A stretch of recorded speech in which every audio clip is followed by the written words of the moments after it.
Hey guys, Sean here. Welcome to the F1 Word and to the race watch-along for the 2025 Miami Grand Prix. And oh, we could be set for an absolute cracker today, all being well. It's looking like it could be quite a bit of fun.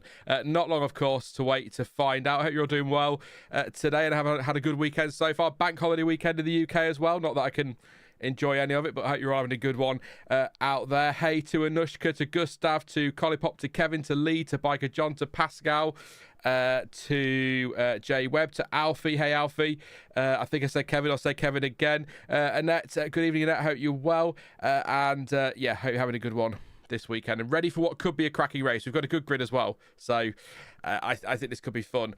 Weather update. That's the big question mark, isn't it? If you've not got to a TV yet and you don't know, weather update, it's dry at the moment. A few damp patches on track, and according to the FIA, about a 20% chance of some rain at lights out. So quite slim, but 40% for later in the race with thunderstorms. So there are a little bit of concerns, and Sky have just been explaining there's rain to the north and rain to the south, but they just seem to be missing the circuit. So it's one of those where, according to the forecast, we may not get any rain, but as I'm sure many of you will be quick to point out, it does tend to rain out of nowhere in Miami, so that could all change. The F1 Academy race earlier was called off, so yes, let's see what happens, but at the moment looking like a dry start, so going to be good fun. The race is about 24 minutes away from now. Of course, I'll have all the live timing as usual and all of that business, but let's run through the grid as it stands right now. So yesterday, Max Verstappen took pole position because Max Verstappen does these things, with Lando Norris joining him on the front row, next to nothing between them. Kimi, I'd say, not far back in third place, either, with Oscar Piastri fourth, George Russell fifth, Carlos Sainz sixth, and Alex Albon seventh. Great day for Williams yesterday. Pre-sprint penalty. Hopefully some good points there for them as well. Today, Charles Leclerc 8th, Esteban Ocon 9th, and Yuki Tsunoda rounding out the top 10. We haven't got Isaac Hadjar in 11th, Lewis Hamilton 12th, Gabriel Bortoleto 13th, Jack Doohan in 14th, Liam Lawson 15th, 16th for Nico Hulkenberg, 17th for Fernando Alonso. Lance Stroll qualified 19th, will start 18th. Bearman qualified 20th, will start 19th, and Pierre will start from the pit lane after making suspension and setup changes. I hope he's not gone for a wet setup or something like that, because that could let him down today. But yes, Pierre Gasly has made changes, so he starts from the pit lane. In terms of strategy, if it stays dry, I'm afraid, again, despite the fact we've gone a step softer this weekend than last year, it will be a one-stopper. So start on the mediums, pit lap 90 to 25, and then run to the hards to the end. Flip that around if you want to start on the hards and go to the mediums. You could do a two-stopper, medium, hard, 12 to 18 laps on the mediums, then on lap 34 to 40, pop some hards on and then run them to the end. Or you could start on the softs and do 8 to 14 laps, then put the hards on lap 31 to 37, and then run the hards again to the end, or a variation of those. So they are the strategies as it stands at the moment. So a one-stopper likely. In terms of tyres, everyone's got a bunch, frankly. All your top runners, your McLarens, your Ferraris, your Red Bulls, your Mercedes, yeah, there you go. They've all got, I'm quite dark in here, aren't I? I've just realised. I'll just put some lights on, might be an idea.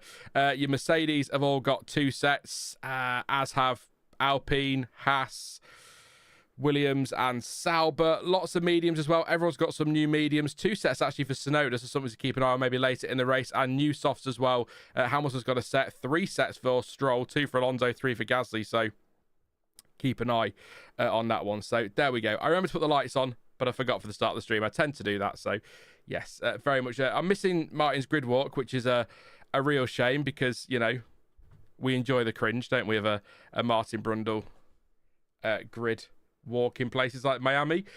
Full of celebrities by the look of it. So there you go. We're here for a long time. We're here in Miami for a long time. Not today. You may leave when the race finishes. It's fine. But yes, well, we're here until 2041 in Miami, at least. Discuss. Let me know what you think on that one. We can get into that later towards the end of the stream. We have a bit of a waffle if you want. We'll focus on the race for now. But yeah, interesting decision and announcement this week from Formula One. Given I think it was on the calendar till 2031 anyway, wasn't it? So there you go. Was he talking to a boxer? Was he, Kevin? No idea. No, I'll take your word for that. Yeah, let's do a bit of a Q&A to kick things off for the stream. Thank you as well, everyone, again, by the way, for your support yesterday. It was a quieter stream. I suspect today might be as well. Obviously, with it being... Oh, he's going to get Jackie Stewart in trouble again, is he? With it being a bank holiday weekend in the UK, might not have everybody here due to pubs and stuff like that. I think he's going to send Jackie Stewart to try and tackle somebody, a person. Don't know who. I think... Oh, Johnny, yes. Oh. Jackie Stewart has collared this person. I don't know who she is. You can tell me. Look, we're trying to work it out. I'm more cringe than Martin Brundle. There you go. Anyway, let's ignore that. Johnny says, I think we can all agree the Lego F1 race was the best of the decade. Change the 26 race to Lego only now. I agree. Look, that was so much fun to watch. And it's possibly one of the best things I've seen in my life generally, not just in F1, just generally. I think that was great fun. And it also, and Anthony Davidson made the point at the Skypad, it also gave us a really good example as to why we need all these regulations from the FIA. Because if you let 20 F1 drivers out there in cars with no rules, we saw what happened. We had collisions. George Russell, I think, in the Mercedes stuffed a Williams in the wall. So there you go. There you go. You can't trust them. You can't. I know there was contact with the McLarens. That was great fun. Absolutely great fun with Lego. But I don't think we'll see that again for a long time. I'd take that. I would watch every driver's parade if we got that more often as a surprise. That was good fun. And hey, given how Miami can go when it comes to racing, that could have been the best action of the day. We'll see what happens though. Hopefully not. But I hope they've cleaned up all the bricks from the smashed up Alpine nose and all of that. But yeah, I like that. I like a bit of fun every now and again. Why not? Why not? Apparently that was Lisa. She's buddies with Rose, according to Kevin. Sure. I'm not being an arse with all of that. I just don't know who they are, and I don't know. I never went to listen to that music either, did I, for you? I promised I would, but I never did. So, yeah. Hopefully, we're going to get a cracker today. Just sorting that stream out there. Hopefully. But I'm a bit concerned about the rain. There are some procedures in place, which I feel like we must have had at some point before, given the lightning laws in the US. We must have had them before, but essentially we have got some procedures in place for if there are threats of lightning. If the warning is given, the grandstands have to be cleared, of course. They'll be taken to a shelter. Then drivers, the race with red flag, they have to return to the garage. Cars in the garage, and we wait until the lightning's passed before it's deemed safe to go racing again. So keep an eye out for that. Hopefully we won't get that today, but I'll be honest, races like Miami, where it's not always amazing in those that we've seen so far, a little sprinkling of rain always helps, doesn't it? So I'd quite like that. So there we go. Neelish says Rose made a very popular song with Bruno Mars recently. I know Bruno Mars. I know of Bruno Mars. There we go. I know that one. I want all of you to acknowledge the Lego stunts could only happen in the US of A, says Novelty Robot. Or Denmark, where Lego's from. It is Denmark, isn't it? So it could happen there. But yeah, it could, in fairness, it could happen anywhere. It's just FOM just likes to go mad when it comes to Miami, which is, I think, what annoys a lot of us grumpy Europeans. I enjoyed it, so I don't care. If it's America, if it's Australia, if it's... I don't care where it happens. It was good fun. We'll have more of that. Next one, Stickle Bricks. A Stickle Bricks race. That'll be a lot of fun. I'd be up for that one. If you don't know what Stickle Bricks are, you've never lived. It's as simple as that. Marta says, very excited for today. Let's see something good. No tea this time, Sean. Sorry. Oh, Marta. I'm disappointed, but glad you're here. Just disappointed you didn't bring the tea. I've got orange squash again on a bank holiday. Well, Sunday before a bank holiday Monday. I could have had a drink. But you don't want Sean drinking on stream, because that's just...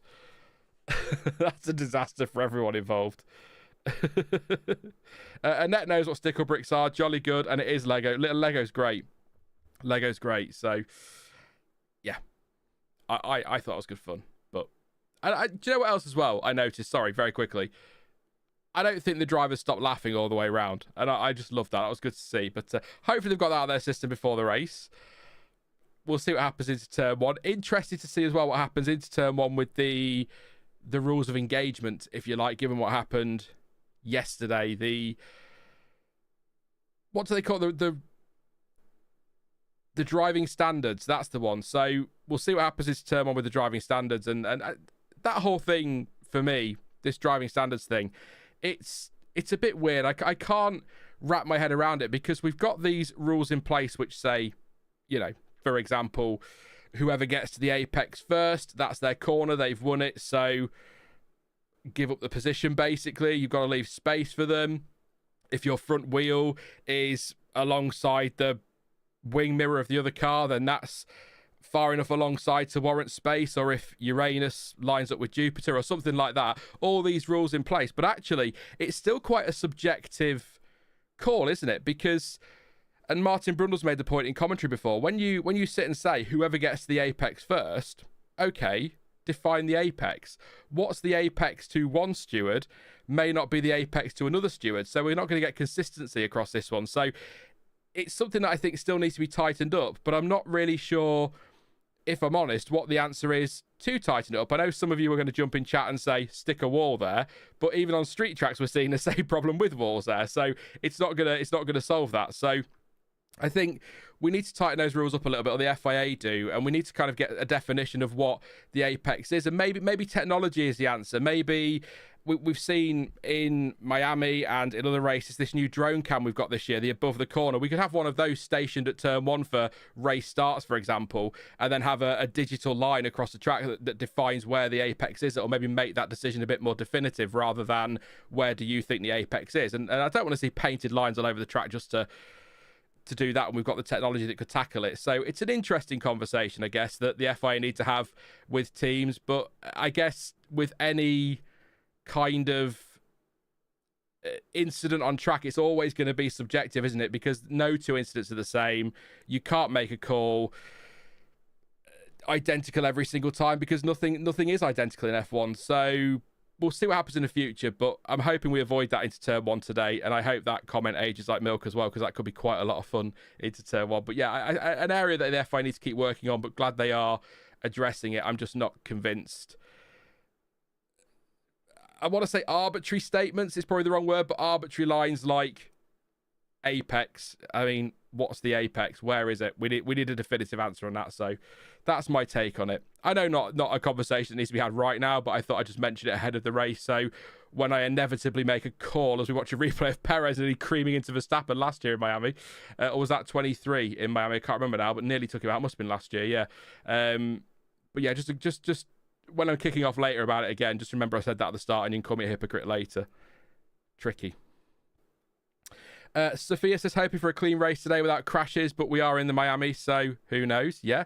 Lots of action yesterday, wasn't there, in the sprint once we got to the pit stops and things like that. So I'd like a multi-stop race today would be good as well. Nick saying 3-stopper, but looking like one. Maybe a safety car might force a 2. Trouble is, a safety car could also guarantee a 1. That's the problem, isn't it? So we'll see. We'll see in time. Not long now. 12 minutes. It looks like the race. I have actually got on the stream lots of things about race start delayed and all sorts, just in case. But looks like we're going to get a race start today with less faffing. But some work around the Aston Martin there on the grid. We'll keep an eye on that one, see what happens. Don't know how. If you did watch the grid walk, by the way, let me know how cringe that was. I'd love to know. Terrible, I'd imagine, as Aston Martin tried to block everyone from seeing their car, because I can imagine that most teams are desperate to copy that Aston Martin, given just how quick it is. It's all part of the game. Get the C6 tyre out, says Nick. Yes, Nick. I believe the C6 will be in Imola. I don't know if that's been confirmed by Pirelli or if they've changed their mind, but I think we'll see the C6, which was bought in specifically for street tracks this year, and has yet to be used on any of the street tracks we've been to, and is going to be used at Imola, which isn't a street track. It needs it, but it's not a street track. So, yeah, just one of those things. Be good to see the C6. And let's skip a compound as well. Although I suppose you could argue skipping a compound just forces... just the things I spot sometimes when watching build up to some of these races these days. I'm such a grumpy old man. I really am. But yeah, I can't was going to say that. It's gone. It doesn't matter. Oh, that was it. Forces the medium and hard tyres to be used, doesn't it, if you have one step softer. So F1 Miami drinking game. Every time someone mentions new dad Max, take a shot. I did that yesterday. Fudden nearly ended up in hospital, so I shan't be doing that one. Not going to answer that because I'm sick of it after 7 years. Let's put it that way. There is a DJ, yes, on the bridge above the start lights because, you know, why not? I guess, but yeah, it's just cheese on toast, and I love it. I do. It's also Eurovision month, so I'm very cheesy anyway. More so than usual, which is slightly concerning, I know, but yeah. I think we've got a good one here. Just a reminder, Max Verstappen on pole, of course. Norris and Antonelli in there as well. As I said yesterday, actually, we've got a really nice top four. Verstappen and Norris into turn 1 is going to be fun. Antonelli and Piastri into turn 1. Round 2 is going to be fun. We could have a good first corner here. Sainz could be leading into turn 1 at the end of the first lap if it all goes chaotic. Sean, you should do the grid walk with John T and Chain Best as Lyle. Thank you very much for your super chat, Lyle. Appreciate your support as always, mate. I think, I laugh at Martin Brundle for being cringe. We'd be a million times worse if we did it. It would be terrible, but probably great viewing, and you could all poke a lot of fun at us. Hey Dan, hope you're well, mate. Good to see you again today. What do you think about Miami extension until I couldn't read that then, Anushka, my brain went. We'll talk about that a little bit. I think if you're still here later, Anushka, we'll do it after the race. Because I'm probably going to ramble about that for 25 minutes, so we might do that after the race, and we'll try and come back to that one and get that out of my system. But we'll focus on the race. I know some of you are going to disappear once the race is over, so you might not hear that, but you know, we've got a race to look forward to now, and we've got to do some predictions as well. Definitely do. 11 p.m. in Turkey, says Matt, and still watching. Thank you very much. Thank you very much, Matt. I appreciate the support. 11 p.m. Gosh, we'd be done if it was 11 p.m. now, wouldn't it, in the UK? So there you go. and that's reaction to the Miami extension is sigh, oh joy. It's yeah. We'll get into it later because I will go on a rant and then we'll miss the start of the race and then you'll all tell me off. So not like necessarily a bad rant. Necessarily, it's not that I have an issue with racing in America or anything like that. I just, as we said the other week, there are just some fantastic circuits in the US and we could be using them instead. But there we go. It's the way of things in F1, I think. Who needs soul in history, hey? There's some cars out of position, so it will be interesting. Says sighted canvas. I had to stop myself from going on one there.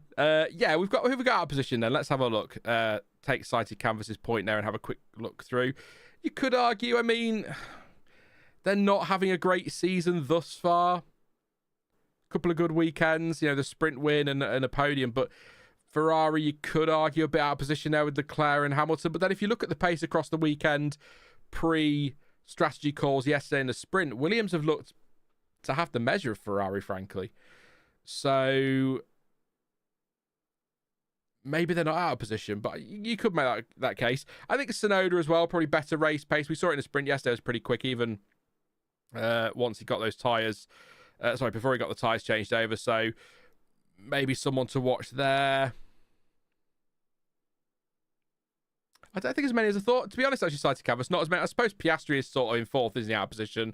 Russell in fifth, based on his season so far, is a bit out of position. So there's a few, but I still think I'm just hoping we get a little bit of rain just to spice things up if it does get a bit flat. But we'll find out in due course. There's some fluff on my microphone, which is driving me mad. There we go. Probably another hair.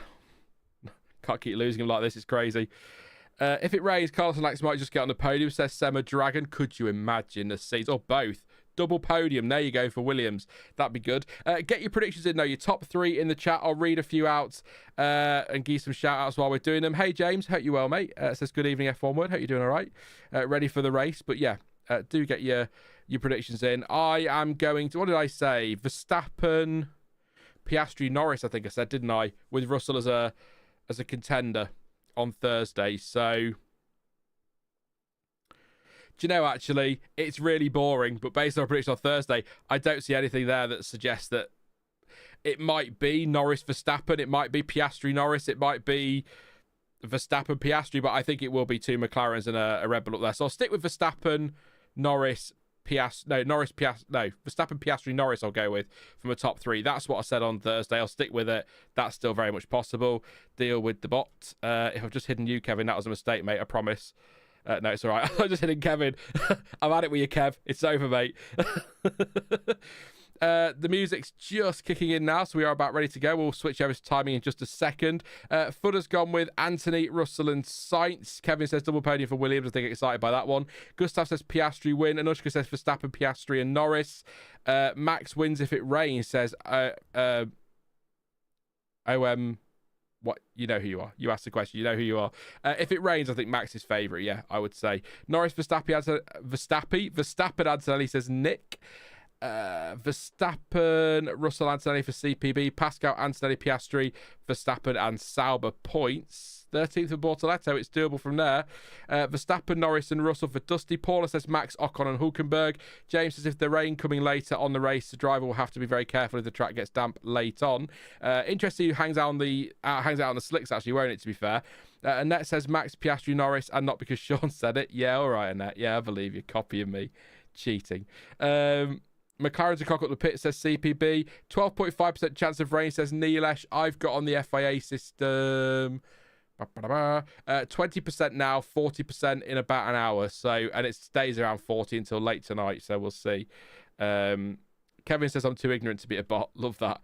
I love that. James also predicts Verstappen, Norris and Piastri. Albon redemption arc equals nailed on podium, says Johnny. I like that. The idea there will be great fun. Did any other than HP think Ferrari livery was a good idea? No, it's bloody dreadful. Lyle says Piastri, Verstappen, Sainz, Albon 5th, Norris in 4th. And yeah, might get some sprinkles, but not enough for Inters. I think we want enough for Inters, but not for long, if that makes it. Just enough to kind of force some drivers to pit and maybe some hang out on the dries, and then they bring it back. So yeah, I'm going to put my sound back on so I can hear it now. They are going through the grid. We already know, as I've been through already, but I'll go through again. Pierre Gasly starts in the pit lane. Ollie Bearman 19th. Lance Stroll 18th. We've then got 17th Alonso. Nico Hulkenberg starts 16th with Liam Lawson in 15th place. Jack Doohan in 14th in the Alpine. And Bortoleto, great job yesterday for 13th. Lewis Hamilton 12th for Ferrari with Isaac Hadjar in 11th place. Another great qualifier for him, but disappointed to miss out on Q3 by a small margin. Yuki Tsunoda once again making top 10 in that Red Bull. Esteban Ocon with backing Haas today, 9th place for him, 8th for Charles Leclerc, and 7th for Alex Albon, as we've just been talking about. Great day for Williams yesterday in qualifying. Carlos Sainz will start 6th with George Russell in 5th place. And then that 2 front rows, if you like, that we're looking forward to. Oscar Piastri in 4th, Kimi Antonelli pole sitter for the sprint, but not officially pole, but 3rd today on the grid. 2nd for Lando Norris and Max Verstappen on pole position for Red Bull. Let's get the timing up and running. So we'll actually go to the right one today, which is great fun. You'll love this. You'll love this. Hopefully I've got the sync issues sorted as well today, so it's not going to be as bad as it was yesterday. As always, live timing is provided by Multiviewer for F1. If you want to check those guys out, you can do. Stream is a sponsor, but it's nice to give them a shout out. So thank you to those guys for letting us use the timing in these streams. The link in the description to the Multiviewer app. It is free, but you do need an F1 TV subscription of some sort, whether that's Access or Pro, and you can customize your stream to have as much or as little data as you like. Thank you to those guys. Here we go. I'm going to check this. So I usually do 9,500. I'm going to go with it again. But if you see the map keep freezing, it's because Sean's faffing around trying to find the right thing. So let's see how we go. It could be perfect. It could be diabolical. We'll see what they do on tyres in just a second when that updates. Hoping for a nice mix here. But 57 laps today for the Miami Grand Prix. Risk of rain now 30%. That has increased in the last few minutes there. So FIA, keep an eye on that one. That's I'll keep the weather thing open for the FIA and let you know what they're saying as we go. The Miami there in the fancy case. It's not showing us the tyres at the moment on the multi-viewer thing, so hopefully that will kick in shortly. I wonder if anyone... I'm just intrigued by who's doing what here. It looks like quite a few hard tyres on the grid there and a few mediums as well. So a nice mix there. Can't see anyone on the soft, so I'll keep an eye on that and see what happens. But let's see as the clock ticks over. Any second now. Are we... I'm hoping we're in sync. We seem to be, yes, so that's okay. We seem to be in sync. That is good news. Yeah, a lot of mediums out there. Nothing actually appearing at the moment on the timing tower, so apologies for that. Nothing I can do about it, unfortunately. So top 3, 4 on the mediums, definitely. George Russell on the hards is an interesting one in 5th place, so keep an eye on him there. So that's a good one. Tim's going with Yuki for Tim going for Yuki for Cambridge. Yuki 10th or above. I was reading your surname and you point at the same time, Tim. Sorry. This could be good. Yeah, Verstappen on the mediums. Hopefully tyres will come good in a sec. I might just do a quick refresh while we're here. Make sure all working. I have changed it to last lap as well. I usually forget to do that, so that's good on the timing tower. So 2 seconds, the fastest pit stop so far this year by Scuderia Ferrari. Let's hope for Norris to lead after turn 1, says Yelmer. Sighted canvas, 1 Ferrari on hard as well. Interesting. Good call mixing the strategy, I think. So I'll try and keep updated with tyres, but I can't promise anything because I'll be watching the race with you guys. So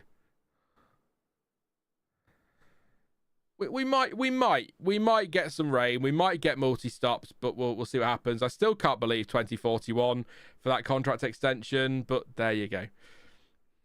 We're here. We're here to stay. Yeah, like I say, 57 laps for this one. I'm going to close the poll now. 48% of you think Verstappen will win. 22% Norris, 21% other, and 9% have gone with Antonelli. Please do drop a like, by the way, on the stream if you're tuning in for this one. If you're looking forward to the race, leave a like for that and subscribe if you're new. Lots to come this weekend still with the wrap-ups over on socials and possibly on YouTube too. I'm back on Tuesday with a video and again at the weekend with another one. There'll be some shorts. If you're in the stream, you've already seen the shorts, but obviously if you don't tend to watch the full stream when I get waffling towards the end, then you can catch them later on in a shorter format without having to sit through 2.5 hours of me talking crap just to get there. So there you go. It's just because I'm that kind. I'm that kind. Oh, let's take a breath. Have a quick drink before we get going. So 2 secs.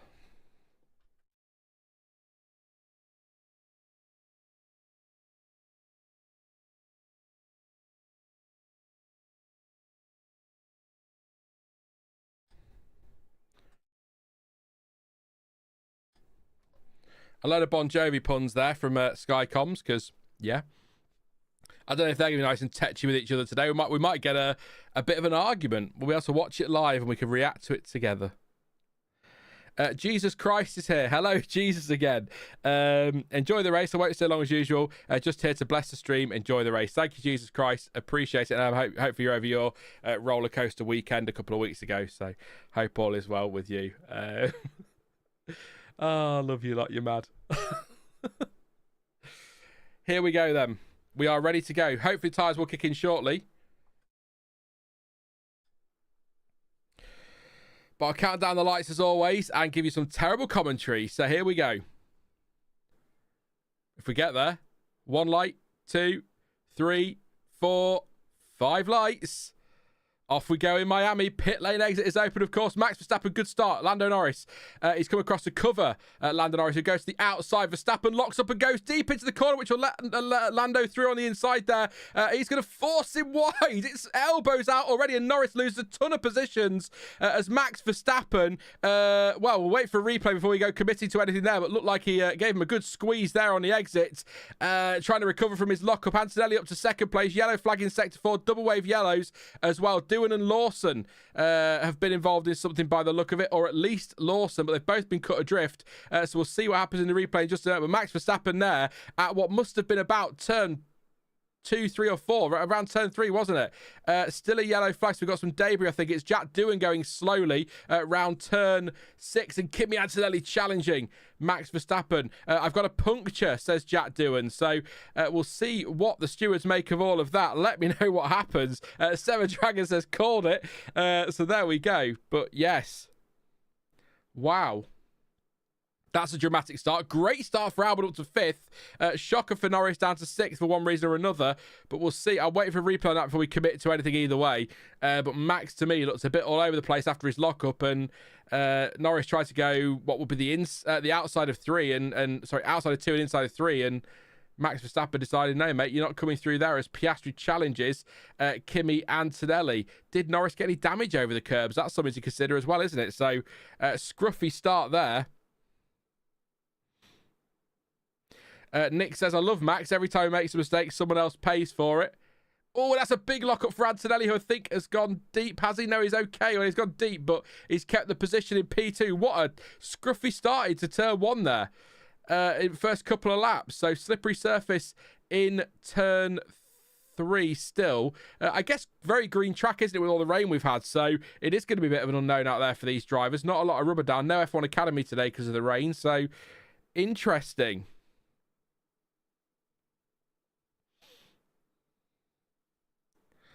Verstappen 1.5 clear of Antonelli thanks to that lockup from Kimi. We haven't seen what happened with Doohan, but we've got double waved yellows. Jack Doohan has stopped, and it is a virtual safety car. Get the yellow flags out, sure. There we go. It's a VSC. Norris complaining. He forced me off, mate. What am I meant to do? Just drive into the wall or something? Like I was completely alongside. Jack Doohan has stopped. Yeah, left front puncture for Jack Doohan. Bloody hell. What a start that was. So we've got controversy again. I think we're going to get this a lot this season, aren't we? This could get... this could get nastier later in the season, but it's all good fun now. So what happens to Jack Doohan? This is what I want to see now. I'm guessing something with Liam Lawson, because he was cut adrift and was slow. So Lawson on the inside, Doohan on the inside, Lawson on the outside. Oh, he just sort of understeers into, does he, or does Lawson turn in? And that puts Lawson into a spin and takes the tyre straight off the rim for Doohan. Lucky not to collect the Aston Martin there as well, actually. And that was game over for Jack Doohan. That's a shame. He showed some good pace earlier in the weekend, Doohan. Out-qualified Gasly yesterday as well, of course. So, first time he's done that. Let's see. We are under virtual safety car, as I assume they clear some... Well, they're clearing the car, aren't they, for Doohan? So, here's a replay of the start. Here we go. So, fairly even off the line. Lando maybe a slightly better start as Verstappen comes to cover. Max takes the inside, locks up, then a switch back for Lando into turn 2. And then Max just... Oh, Max gets a wobble as well, for good measure. He has a slide, and then he sort of runs towards Norris, which forces Norris to take evasive action. Let's have a look here, or avoiding action, I suppose, rather than evasive. Similar things, but anyway. Looking back from Max here, he definitely gets a slip on just through here. Yeah, car has a wobble, and that sort of forces Lando. Oh, now that's interesting. I'd like to see the onboard. Let's have a look how far did his Uranus line up with Jupiter here, as per the regulations. Lando's well alongside there, to be fair. But Max has a moment. Yeah, I think to quote or to use one from the Martin Brundle playbook, I think he'd earn the right to some space there, Lando. But if Max is sliding, it's not a deliberate move. What will the stewards think? I guess arguing not in control. But what does Lawson... So Lawson, does he leave Doohan enough space there? What do you think, chat? I wonder if Doohan had understeered into him or whether Lawson closed the door, but Lawson seemed to know he was there. Doohan again on board would be good there, just to see what Lawson... I'm just intrigued. I think that looked to me first corner racing incident. Not sure on Verstappen Norris. Not sure how the stewards will play that.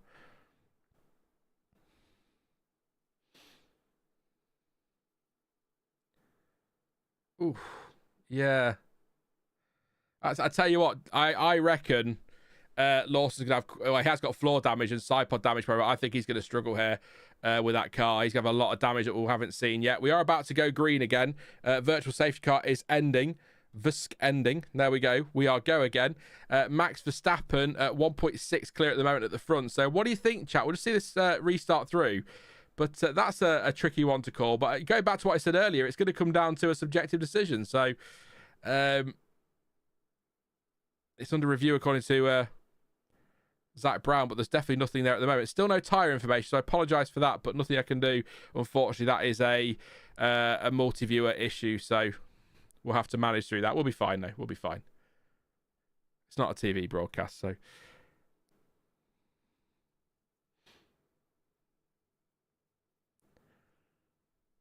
Just try to listen to Zach Brown, see if he says anything there, but... I do find it interesting they talk to Zach Brown and not Andrea Stella, as through goes Oscar Piastri on Antonelli under DRS. A nice, clean, easy move. This is a big opportunity here for Piastri, as Norris goes past Alex Albon as well. So the McLaren's on the move. Some spots of water on the camera lens there. Might be from... we've got some damp patches out there, but it might not be rain. It might be from those, so keep an eye on it. But Verstappen 151.1. Best lap, of course. Possible rain in 15 minutes on that note, according to Esteban Ocon's engineer.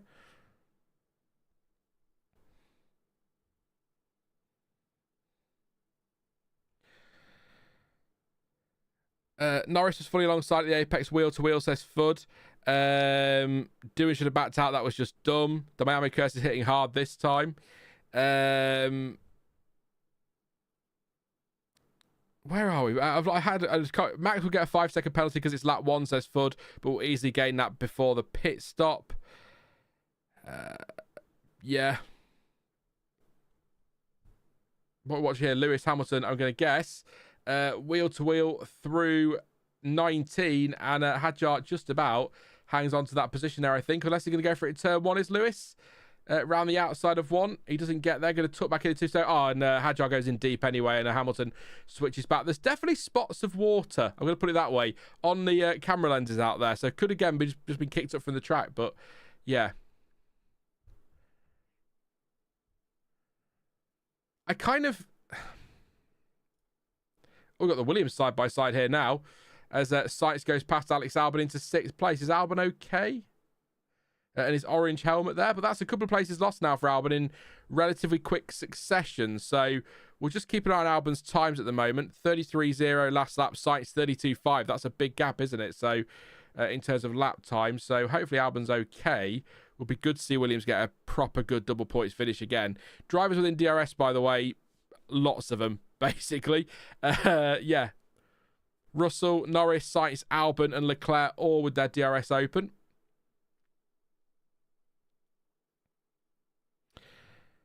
Every time I see Max, Crofty whispers in my ear, Big Daddy, says Anushka. Yeah. All right, Anushka, I'll take your word for that. I don't know. Whenever I hear Crofty, I just hear David Croft. That's all I hear. So if you know, you know, I guess. I hate that line, but I don't want to keep telling the same story over and over again. So Doohan and Lawson reviewed no further investigation. So they are putting that down as a turn 1, lap 1 incident. They have noted Verstappen and Norris they've put down turn 2. It would have been 2, wouldn't it? Yeah, so there we go. Tyres wise, no idea. I couldn't tell you, so they pop up on the TV screen to read you through them. But yeah, I'll keep an eye out for those. Possible heavy rain in 20 laps, I think Alonso was told, wasn't he? So we've got 15 minutes or 20. In fact, I will say, actually, the FIA thing is updated now to 40% again from 5 p.m. local time. So about 45 minutes. So whatever information they're getting is different to what I've got in front of me here. But I'll take their data over the FIA's because it's probably a bit more... a bit more... what's the word? Detailed, I guess. Dusty says, every time I hear David Croft, I miss Murray more. Keenly, yeah. I'll always miss Murray Walker, but I will make the same point that I often do in these conversations. If he was... Wow, 1 second. Turn 2 incident involving cars 1, Verstappen, and 4, Norris, reviewed. No further investigation. No penalty. So, I'm guessing... I mean, Crofty saying they weren't front axles. I don't know what the rules of engagement are when it comes to the outside like that, but in that situation. But maybe the steward's looking at it as well and seeing that Verstappen had a bit of a swapper on, and maybe not consider it deliberate, but then that's still not Norris's fault. So that's an interesting one. I was expecting at least an investigation, to be honest. But yeah, reviewed, no further action. Maybe putting that down to turn 1, lap 1. Interesting. Oh, I'm sure we'll get another replay if the race gets a bit dull. But I felt Norris was alongside. We're going to watch now Lando Norris pass the Mercedes. Just watching the, good momentum through there. And then no DRS in there. So that's just a genuine overtake there. So good stuff from Lando Norris there. Good move. Frustrated, I'd imagine, as well. But just a reminder, we're doing a watch along here, so I can only go off what I've watched in the moment on TV, and I'm not going to commit here either way until I've watched it a bit more. But I did feel like watching that Norris was far enough alongside to warrant some space, but then Verstappen's not deliberately turned into him or turned out to him, as he's lost control or had a snap on the car. So I don't know. Russell struggling on a tyre, says Martin Brundle. Let's have a look at the lap times. 33.0 for him. 34.3, sorry, for Russell. 33.0 for Norris. So 1.3 seconds slower on the hard tyres on that lap than those on the mediums. So Dietmar says, finally some, or is it Dietmar? Dietmar or Dietmar? You know who you are. Says, finally some hard racing. Look. Those that have been here long enough can vouch for me here. I would happily throw much of the rule book out. I'd allow much more technical innovation. I would either raise or bin the cost cap altogether. I'd basically destroy Formula One's long-term future is what I'd do. And I'd also make sure drivers could do a lot more aggressive driving. I don't, a bump here, a shove off track there. It's all part of racing for me. So as long as it's not, deliberately shoving somebody into a wall, for example, then I'm not too fussed. I want to see hard racing. I want to see innovation. That's supposed to be the pinnacle of motorsport. They're supposed to be the best drivers in the world. Get on with it, is my attitude there. Okay, boomer. Spikes on the wheels, absolutely, Kevin. Jeremy Clarkson's Boadicea wheels. We'll have those again. I love this drone camera, by the way. The above top-down shot on that turn 17.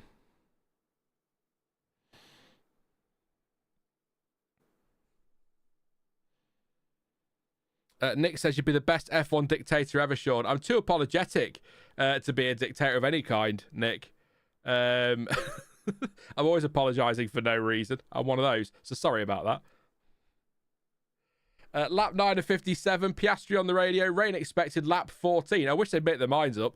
What's happening here? That would be more in line with Ocon, wouldn't it? 15 minutes, so we'll see what happens. So, again, 40% at the moment, turn 7 and 27, so we'll see what, a bit of rain. I think we've had quite a nice start to this. We had the dramatic first couple of corners, and here goes Piastri on Max Verstappen having a look. He's not going to get through there, Sean. You're not crofty, calm down. He's a long way back, but Norris now up into third place. These McLarens are absolutely flying. On that last lap, Oscar Piastri 6/10 quicker than Max Verstappen. Lando Norris in traffic, a tenth quicker than Verstappen, and has now been released. So this is looking like a very good day for McLaren. But if that rain hits, that will bring Max Verstappen right back into play, I am sure, on that one. Is Piastri going to get... Oh, that's Fernando Alonso in a spin. What a start to the season he has not had. It's not been good for Fernando this year, has it at all? Is that contact again? Where is he? So he's got Gasly ahead of him, Lawson behind him. It's not Lawson this time. We'll see if we get a replay on that. But Alonso has been round. Closing is Piastri on Verstappen into turn 1. Verstappen. A bit of a twitch there, it looked like, from the overhead on Piastri, but all good. What's happened to Fernando? So it's going to be contact, I think. So it is into that really awkward... No, it isn't going to be contact at all, Sean. He's just all by himself. I thought he was going to go for a move on the Haas, I think, ahead of him. I just had one of those clumsy little spins that... Oh, dear. Round he goes. No help whatsoever. He's not... I'm looking forward to later in the season we start to get the grumpy Alonso team radios back, when the car's not doing what he wants it to, it doesn't improve. Here goes Oscar Piastri then, closing on Verstappen, who goes on the defence and then covers it nicely through 11 and 12. I love this sequence of corners. Probably the best sequence, I think, in Miami, the 11, 12, 13 sequence before that chicane. Really like that. Through turn 16, I think Piastri is on the brink here of taking the lead. In fact, I don't think it. I can see he is. Norris 4 seconds further back. And Max Verstappen 2 tenths slower than Piastri, 3 tenths slower than Norris at the moment. So here goes Oscar Piastri now. DRS wide open. Is this zone long enough? Verstappen again feels the need to go defensive. That's going to give a really nice switch back here for Piastri, but he's not going to get through. Verstappen wise to that. But this is going to be a fun fight. This is it. Here we go. Oscar Piastri onto Max Verstappen into turn 1. I think we know what's going to happen here. And Verstappen keeps the inside, not quite needing to squeeze Piastri out. All good there. Sainz all over the back of Russell at the moment, by the way. Fastest lap for Norris, 1:31, 9:01. We're watching. I've got 2 things going on here, and there's some splashes of rain again on the camera lens. Sainz just ahead of him is Russell. He's all over him now, 6 tenths behind him. Piastri desperate to clear Verstappen as a motorbike, I think, or a scooter goes past, making a racket. How rude. Norris is closing in. Here comes Oscar Piastri again. Oh, Verstappen's going to come across the cover. It's to turn 11 there, side by side. Verstappen is just going to run you out of road there, Oscar, which he does do, and that's absolutely fine. No worries there. Oscar not quite far enough alongside there for any kind of drama.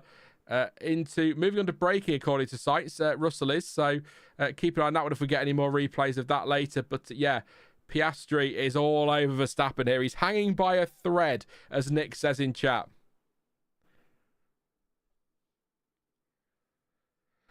Here we go, round God knows how many, as Norris continues to close in here. This is all helping him get close to the back of these two. Piastri waiting this time in 17. Verstappen didn't go defensive. Good shout from Semmer. Watch those tyres, Oscar. Verstappen, what's he say? So stay on the inside, Max. Make him work for it. I think that's a good bit of advice there from GP. As Piastri goes a bit deep in there, I think a little lockup. I thought I saw a little puff of smoke there, so I think a little lockup there from Piastri. Went in a bit deep, so he's 8 tenths back now. So that might just give him a bit of a quiet lap now. But Lando Norris, 31.7 for Norris, 32.9 for Piastri, 32.5 for Verstappen. I think... And I don't think it's a controversial take. I think this is a 3-horse race at the moment. But I cannot... And you'll probably agree, it is going to be a lockup. It is a little lockup from Piastri, yeah, on his right front. But I think, unless it rains, if Piastri and Norris get past Verstappen, they are just going to disappear. They are rapid here. I'll have a look what's going on elsewhere in a minute. We've got a battle for the lead. That's all that matters at the moment. Still no tyres on the graphic, so apologies for that. That is an issue for F1 Multiviewer, hopefully to solve at some point. But if not, I'll let you know what's happening when... In fact, I'll tell you what, actually. I say F1 Multiviewer. There's no actual tyres on the FOM display either, so I'm guessing it's a central issue for FOM here on tyres. So, yes, nothing we can do on that one, unfortunately. Norris flying over. Verstappen did a purple first sector, by the way, 30.8. A good chunk quicker than the other two, actually. So, some good stuff there from Verstappen. Super slippery to drive, says Max. I'm guessing, again, green track from all the rain we've had since quali yesterday. And not a lot of track actually from the support series either, with F1 Academy not being out there today, apart from, I think, as I understand, a lap or two behind the safety car, and that was about it. Piastri not quite close enough to attack at the moment, so I'll keep an eye open on it. But just further down the field, battles-wise, Albon on the back of Sainz, who's 2 seconds now behind Russell, so that's sort of died down. Leclerc 8 tenths behind Albon. That wasn't the stream going robotic. That was my actual voice went robotic. Robo Sean, it's happening already. Watching Oscar. And if you're wondering who I'm rooting for, apart from Haas today, either of these winning is fine by me, Verstappen or Piastri, in case you knew and you didn't know. I'm more biased than perhaps I've I make out, but I try to be balanced and fair. Hamilton 8 tenths, 7 tenths behind Ocon at the moment in the battle for 10th. Everything's sort of largely 1 to 3 seconds between everybody, so a bit of spread here. But here we go. Piastri closing on the run to turn 17. He's going to have a go, I think. Verstappen goes defensive, forces Piastri to the outside again. Oscar will get the switch back, but again, he's a bit better this time now. And Verstappen covers that nicely as we watch on the nose cone of the lovely flexi front wing on the McLaren. And Oscar Piastri to the outside of turn 1. Verstappen is going to go super defensive and locks up and forces himself. And off he goes. There you go. Yes, tries to force Piastri wide, ends up going wide himself. Piastri takes the lead. I say try to force him wide. I think he locked up. He did max his usual go as late on the brakes as possible. I think he went too late on that occasion. And there you go. We'll wait for a replay on that one. Piastri takes the lead. Now, already, Norris is 7 tenths behind Verstappen. This could get spicy. This could get very spicy. I want a replay of that because I'm sure Max locked up. I'm sure he did. How aggressive is Norris going to be against Verstappen and vice versa here? Going to be interesting, this one. So that's the next battle. So Verstappen says, flipping brakes, man, honestly useless. So there you go. And he did say flipping, I promise. So slippery is one of his complaints today, Verstappen at the moment, and his brakes as well are useless in his words. So not having fun out there as Lando Norris closes and closes and closes under DRS. Verstappen goes defensive into 17. That's going to allow Norris to cut back. But again, Verstappen seems to get good traction out of that final proper corner, really, but then so do the McLarens. And here goes Lando Norris then. I imagine he's going to do exactly what Oscar Piastri did. There goes Norris to the outside. Verstappen, I'm guessing, going to go deep. Does indeed. And now Verstappen squeezes him wide. And Norris, did he go all 4 wheels off track? But yes, I want to replay that one as well. So Verstappen keeps P2 for now. That looked hard but fair, but it all comes down to, did Verstappen leave? Oh, that's the one on Piastri where he locked up massively. Yeah, and Piastri had to sort of avoid him and then sweep back through underneath and took the position. So yeah, that was a bit too hot on the brakes there for Max. But that looked hard but fair to me. Norris having a little look into 11 here, but Verstappen not going to let you through there, mate. This is great fun at the front. Piastri is disappearing, by the way. The gap is 3.1 seconds. Verstappen on the radio says he was not ahead, and GP says all good. I tend to agree. I think it's hard, but it's fair.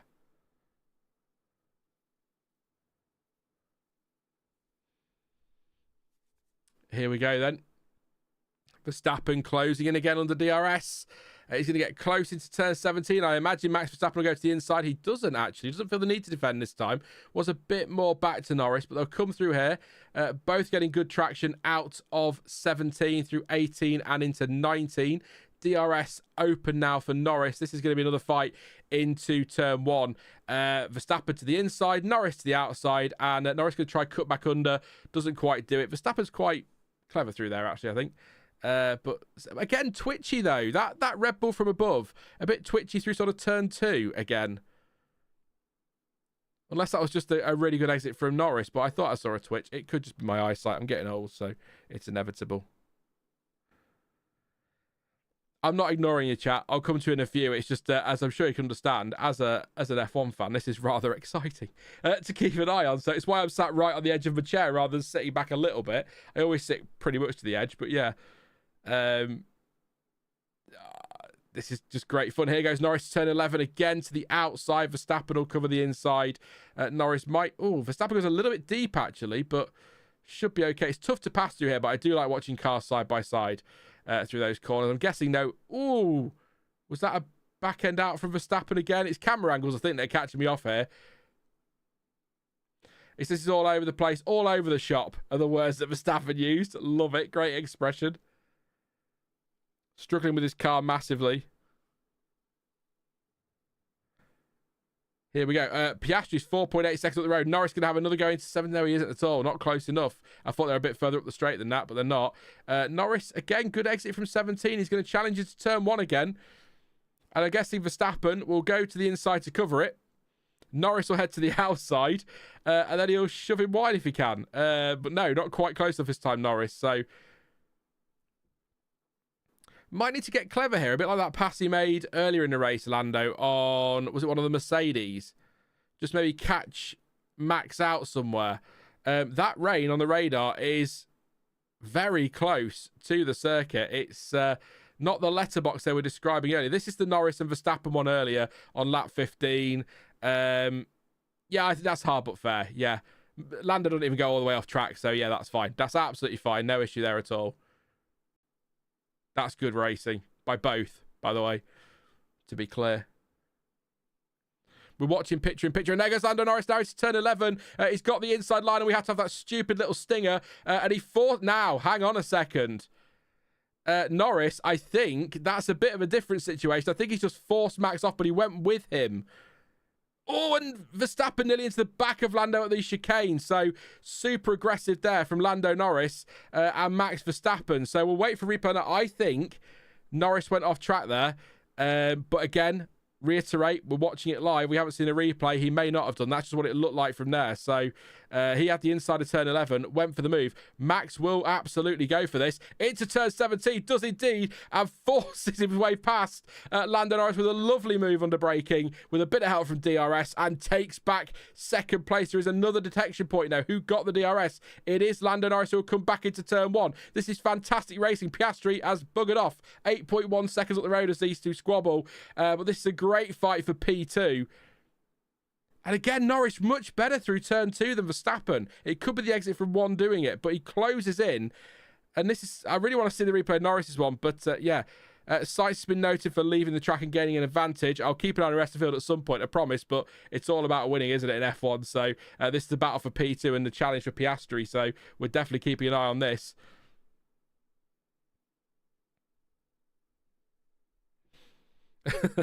Crofty says, we haven't seen Oscar Piastri for a while, and neither of these two. Nobody has seen him. He's going to be lapping him at this rate. They're squabbling. Here goes Norris again into turn 11. Will he try the same move again? Verstappen will cut back in. I think, again, deep from Norris, but Verstappen will stay. Well, no, drops behind him. Norris back through into second place. So Norris now needs to break DRS as quickly as possible, or at least get a good 8/10 up the road to stop Max coming back into turn 17. But if Verstappen gets DRS, which he will, he'll also have a second bite of that down the straight. So he might challenge into turn 1.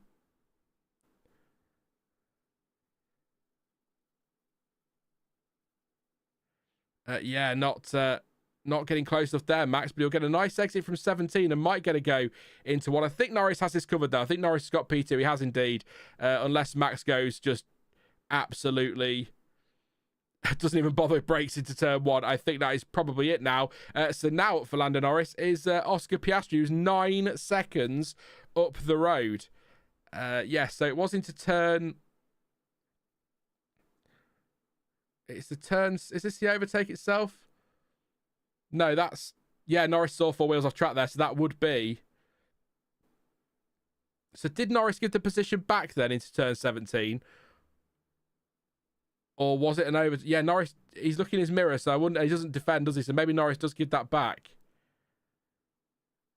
That's... We'll find out after the race, but maybe he was letting him go just to avoid any penalty, because Norris was definitely all 4 wheels off track on that first pass. So that's, if he's been told to give that back or he's giving that back, that's a smart move from McLaren to avoid any kind of penalty. And we're going to watch Carlos Sainz while he's under investigation here, or has been noted. He's...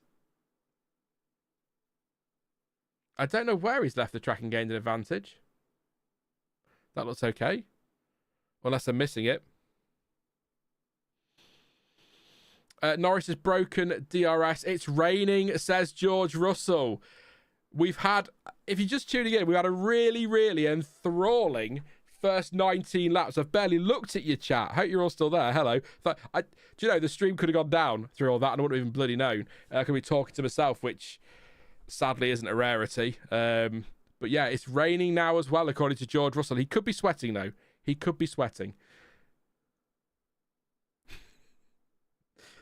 That and blimey, they're his catchphrases, aren't they?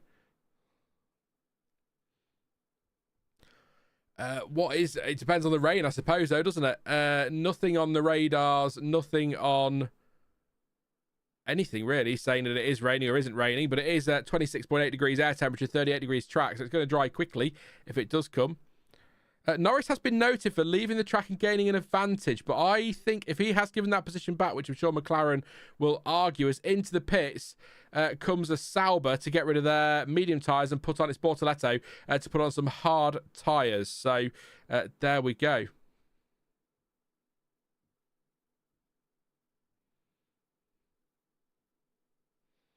Good point from Sky there. Don't often say that, but possible rain and Bortoleto pitting now. It's a shame he couldn't hang on for maybe an intermediate stop if they were needed them, but obviously tyres were done for Gabriel Bortoleto. I have no idea. No further investigation on Carlos Sainz, by the way, but I have no idea what's happened elsewhere because we've been watching all of that. So let's have a recap of where we are on lap 20 of 57. Piastri actually starting lap 21. So Oscar Piastri does lead the Miami Grand Prix, 9.3 seconds clear of Lando Norris, with Max Verstappen 2.7 further back. Norris and Verstappen reviewed, no further investigation for leaving the track gaining advantage. If he gave that position back, that's why. Antonelli in fourth place is 14.1 off the lead and 1.9 behind Verstappen, and can I add a second quicker. Not a second quicker, sorry, 3/10 quicker than Verstappen. I'm looking at the wrong one. Russell behind, 1.4 behind his teammate there is Hamilton having a go at the Haas there of Esteban Ocon for P10. Alex Albon 6th, 1.6 behind Russell. 2.1 further back is Carlos Sainz as Lance Stroll pits. Charles Leclerc is 8th, 1.8 behind Sainz with Tsunoda, 2.8 behind Leclerc in 9th place. Ocon and Hamilton. Ocon 10th, 2.1 behind Tsunoda, and Hamilton 11th, 6/10 behind Ocon. That's a fun fight. The radar definitely seems to be showing a lot of rain on its way. 12th is Isaac Hadjar, 3 seconds behind Hamilton, with Hulkenberg 4.6 further back in 13th. 14th is Bearman, up 5 places, 3.9 seconds behind Hulkenberg. Gasly up 5 places as well, 8/10 behind Bearman. Alonso a second behind Gasly as Lewis Hamilton closed on Ocon here. And then we've got Alonso 16th, Bortoleto 17th, Stroll 18th, just pitted, Lawson in 19th, Bortoleto and Stroll the only ones yet to stop. And we've lost Jack Doohan after a collision on the first lap with Liam Lawson. I'm assuming, looking at lap times and the gap back to him at the moment, that Lawson's possibly struggling here with damage. So not heard any radio or anything, so let me know if you've seen or heard anything in the comms. But that's your top 19, the only 19 drivers on the grid. Lewis Hamilton now going to have a go at Esteban Ocon into turn 17 to the outside. Lots of sparks coming off the back of that Haas there. Ocon defending nicely though and keeps the Ferrari behind for now, but Hamilton switches back, not going to get through there, tucks in to get DRS again, and I'm sure we'll go for it into turn 1, if not before. Here we go. Is he? No, Ocon's good speed there actually from Ocon on the straights. Hamilton couldn't get through even with DRS, so there we go. Oh, right.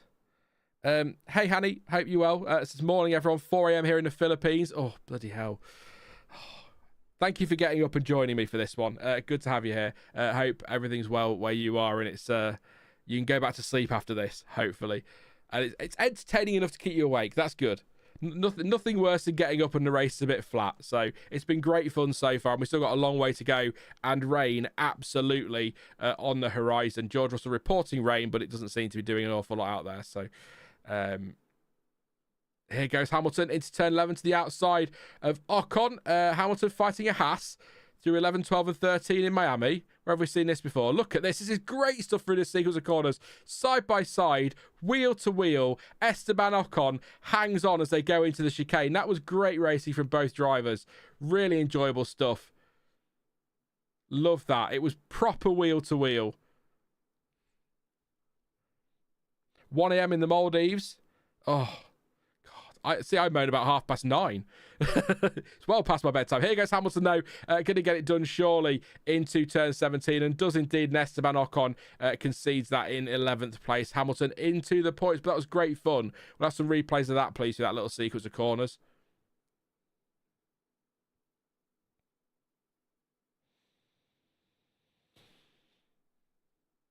Hadjar Pitts, 13th place now. It was 12th, so he's dropping down, obviously, with him in the pit. It is hard tyres, so a lot of medium starters here. Still no tyre data. Apologies for that, but that's on FOM. Not an issue I can solve, unfortunately. Here we go. Then. So Hamilton went round the outside of 11. Ocon kept it in there. Both cars stayed on track. Really close. Nothing between them. Oh, is there any contact or is it just really, really close? It's just really, really... Look at that. That's great racing. But Hamilton got it in the end. But yeah, that was great fun to watch. Just keeping it on track there, Hamilton, didn't he? Very close to going off, but it was all good. And then he got it done before turn 17. There is definitely water on the camera lens, so not rain enough to cause problems. So, but it's all settling down now. Piastri 8.7 clear of Norris. Last lap, Piastri did a 131.4, and Norris did a 131.4 as well. Marginally quicker was Piastri, so... that's going to be a fun battle if he closes in. But that fight with Verstappen could be the difference here for Piastri today. Could be what keeps Norris off his back. We'll see.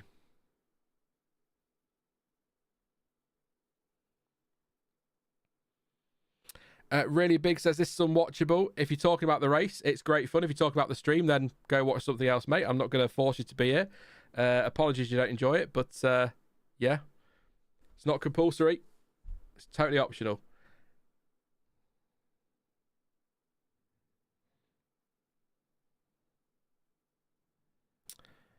I saw a question about the race I've lost now, and I cannot find it. So apologies to whoever it was. If it comes up again, I will shout it. So there we go.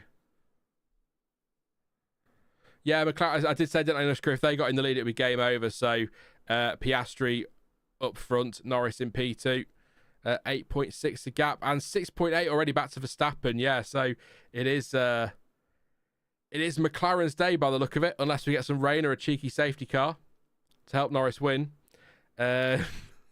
Yuki in 9th. He is indeed. Stuck in 9th is harsh. He's well clear of Hamilton at the minute and nowhere near Leclerc. So, well, I suppose that is stuck in 9th, isn't it? He's not threatening. His lap times on 32.8. Not great, not bad, weirdly. So, yeah. I just think that car's awful, that second car. I mean, the main car isn't brilliant, is it? Just they've got a driver who can drag it around to a result. On that note, by the way, Antonelli... tyres, finally. There we go. 2.1 seconds, Antonelli behind Verstappen. So closing that gap. I'm just going to do a refresh of the stream, actually, because I think I've got a bit of delay in chat. Or it's not loading properly.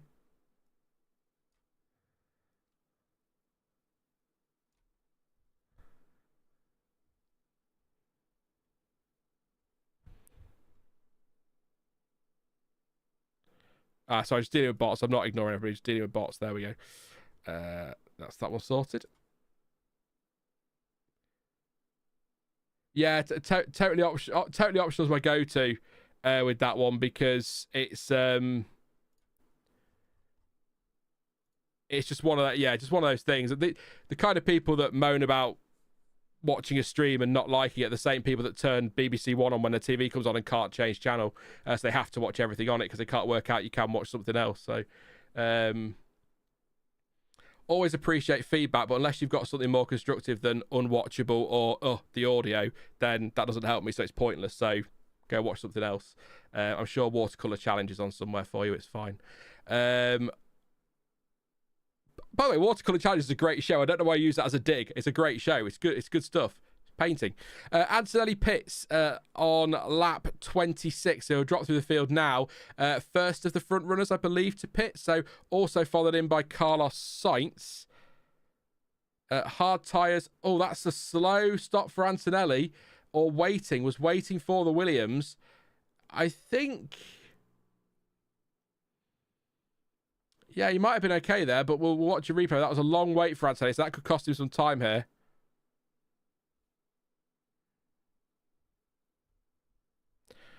Antonelli joins in 9th, rejoins in 9th. Sainz is down to 11th. They're going to watch their lap times now, because this could trigger a few stops ahead of them. So But yeah, that was a couple of seconds there he was waiting. So it might just cost him the shot at the undercut maybe, and it might put him under threat from George, because George wasn't too far behind, wasn't he, Ian? So let's just wait and see what happens there. Verstappen's just dropped off the back of the McLarens now. They've gone as I expected. No great surprises there. So settled down now. We have got some pit stops though, so we'll see what happens going forward.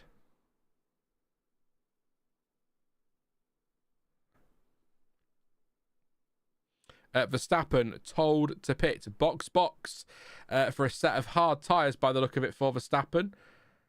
Probably going to try and bank third place today, I would imagine. Safest way to do it, really. Deal with the bot. There we go.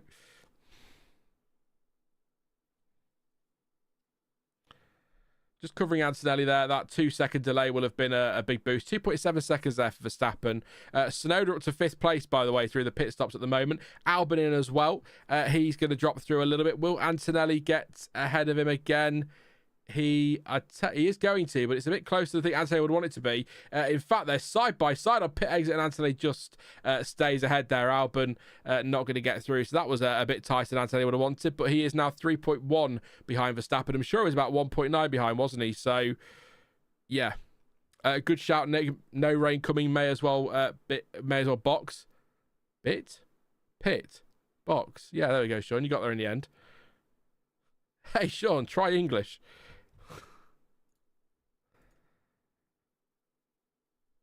That was, yeah. If you are just tuning in and whatever, thank you very much for popping along and you're wondering what's been happening. It has actually been a really good start to this race. We had a bit of drama at the start with Verstappen and Norris side by side at turn 2. Verstappen getting a little twitch on, which forced Norris wide and off track. Stewards had a look at that or noted it and did nothing about it in the end, as we watch Verstappen now on the back of Lewis Hamilton after his pit stop to get through into 6th place. I imagine this will be relatively straightforward once the DRS is open. It will be indeed. We had a collision at turn 1 between Doohan and Lawson. Doohan retired. Lawson, I think, is trundling around with damage at the moment. We had a fantastic fight between Piastri and Verstappen, and then an even better fight over several laps between Norris and Verstappen as well, which resulted in Norris going off track at one point and having to give the position back to Verstappen. But since then, those two have absolutely disappeared. In behind, ask chat. I have no idea. We've been so hyper-focused on Piastri versus Verstappen and then Norris versus Verstappen that we've kind of not really seen what's gone on behind quite so much. But Antonelli, slow pit stop, having to wait for traffic to go by. Good call after what happened yesterday with Verstappen being released into his path. Tsunoda's just pitted. He's down to 13th. So, yeah, it's got a bit quieter now, but we're in pit stops and rain is threatening. That's I think, is that a puncture or an engine failure? I saw a puff of smoke there from the Haas, and I thought it was sparks, but it wasn't. That is a engine, or well, we assume engine, but a mechanical problem for Ollie Bearman, who is slowing on track round at turn 7. Ollie Bearman out of the race. I'm sure I saw smoke there, but it could have been just the car bottoming out. As here we go. Look. Here we go. McLaren coming out with some tyres, just in case it's a safety car. I imagine they'll pit Piastri now and then wait until the safety car's deployed. I've been cheeky. For Lando, Jammy Norris. You can only play... You play the hand you dealt, don't you? So you've got to put yourself in a position to take advantage of the luck when it falls your way. Virtual safety car is deployed. I got there with my saying in the end. So VSC, where is everybody? So Hamilton's in the pits. That's a smart call there from Ferrari. Antonelli, Albon and Sainz. Has Sainz been in? He has indeed. So no point pitting there. The leaders, Piastri's down at turn 10 at the moment. Norris at turn 9. So no chance for them at the moment. Depends how long it takes to clear this Haas. They can double stack McLaren if they need to. There is a big enough gap there to do that. So let's see what happens with this virtual safety car. Alonso in as well. So good call there from Aston Martin. Stroll has already pitted. Lawson and I was going to say Bearman could pit, but Bearman's caused the virtual safety car. So Norris has said, been told box. Yeah, it could be engine, could be gearbox, but I'm sure we'll see in a bit on a replay, I'm sure, but I'm sorry, I just saw a puff of smoke and then he went straight on and I assumed he'd locked up. But it could have just been a car bottoming out, like I say, or it could have been from the engine, so. So they are going to pit the McLarens, but when is the virtual safety car ending? Will this swing back Lawson way? Leclerc told to box as well. Leclerc's all the way up at turn 15 at the moment. You would like to think Bearman's car's been cleared. It's gone. So I imagine it won't be long before the virtual safety car comes in. So Piastri makes his stop. Norris now on pit entry. So there we go. Piastri all good there. He's exiting now. Virtual safety car still in play. Interesting. Virtual safety car still out. So they also not cleared the car just there. I imagine, given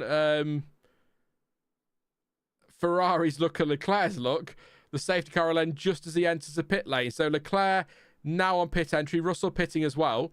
So this has worked out nicely for George Russell. In fact, I think Russell is going to jump Antonelli here. He is indeed. He might even jump. This is close with Verstappen. Or close. In fact, it's very... green flag would go.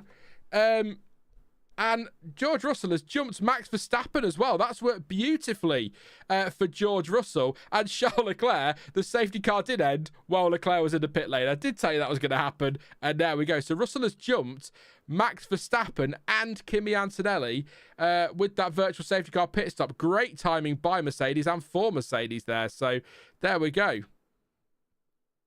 Leclerc just ahead of Carlos Sainz. Is that a position gain? Or was Leclerc behind Albon? Has Hamilton stayed on the hards? Engine is failing. I can't drive it. It says Bortoleto. Lap times. Oh, that's because of virtual safety car, so they will be slow. But Hamilton, I don't know if he stayed on hards. I think he started medium, didn't he? But the tyres aren't to be trusted on the graphics, unfortunately. There was a puff of smoke. I said so. There you go. I wasn't going mad. Yeah, the tyres are a bit all over the place. Seems to be an issue with the official FOM tyre feed, and that's affecting multi-viewer. So it's currently showing... I don't know. I'm trying to work out the tyres now. Let me see if I'm working out now for you. Tyres, no. So Hamilton says hards, but 24 laps on those hards. So yeah, I'd ignore the tyres for now until it's properly updated. But I'm sure Hamilton... I can't remember now. Hamilton did hard to medium. There we go. Thank you, fill in the blanks. Appreciate that, mate. And here goes Albon having a go. Kimi Antonelli around the outside, Albon. But, Antonelli went deep, and Albon has gone through. Antonelli locking up at turn one seems to be a thing. Speeding in the pit lane, Tsunoda's been noted for that. That's generally a slam dunk. So, if you've been noted for speeding in the pit lane, it's because you've triggered something. So, that's probably trouble for Tsunoda there in 11th place at the moment. Hamilton fastest lap, by the way, 1:30.6. That's immediately upgraded to under investigation. So VAR are having a look at that one. I just swear I said upgraded there. It's gone to orange or yellow. Yeah, I think Tsunoda's probably going to get a penalty for that one. Almost certainly for pit lane speeding. But yeah, Antonelli, I'm sure Antonelli's had a few lockups into turn one this weekend. So, is that Leclerc having to go at Sainz? There's a late dive there into turn 11. Not going to get through there, mate, but worth an effort. So Leclerc is back behind Sainz. So was there some... what was going on at pit exit there? I'm just wondering if... Or did the Williams just get back through? No, Williams got back through. Good move from Sainz. They've got the pace, Williams. They have got the pace. This isn't a fluke. 5-second time penalty speeding in the pit lane. Yuki Tsunoda. We knew that was coming as soon as we saw it. So that's not great for him. And then we've got Leclerc versus Sainz. There it is into turn one. Sainz is through. I'm going to see Albon on. I want to see Antonelli on board rather than the Albon one. But yeah, Antonelli certainly goes deep. Does indeed, and a little lock up as well. And then nice little tuck back under there from Albon. 32 of 57. Piastri, Norris, Russell, Verstappen, Albon, Antonelli, Sainz, Leclerc, Hamilton and Hulkenberg, your top 10. Nico Hulkenberg 10th. Yet to stop, though, Hulkenberg. So maybe going to hang on for another safety car, potentially.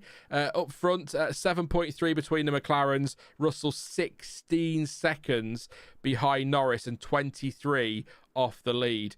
I think McLaren have got this in the bag as a 1-2. Unless that rain hits, which it doesn't look like it's going to, does it? It does go up to 60% chance of rain, by the way, with thunderstorms at 6 p.m. local time. So I don't think that's going to hit. We're only about 5 p.m. local time now, aren't we? A few minutes away from that. So, yeah, not going to happen. Clansom says, who's pitted? Good question. Everybody's pitted apart from Nico Hulkenberg in 10th place and Pierre Gasly in 12th. Don't forget Gasly starting in the pit lane as well and already up there. And Tsunoda, I think as clear a pit lane speed as I think you're going to see, to be honest. Just didn't get it slowed down for that line, did he, at all? Lap time wise, the McLarens are second. Well, Piastri is second quicker than Russell, 1.5 quicker than Verstappen. Virtual safety car has been deployed. Bortoleto stopped. Is that the engine problems that he's already mentioned? That's let's have a look at the car on track. Oh no, he stopped near a marshal's post. That's okay. That should be pretty easy to clear. So now is your time, Hulkenberg. Gasly in, good shout. Gasly's in. Hulkenberg as well. Surely has got a pit. I think he just was already too far around the track, to be fair, unfortunately.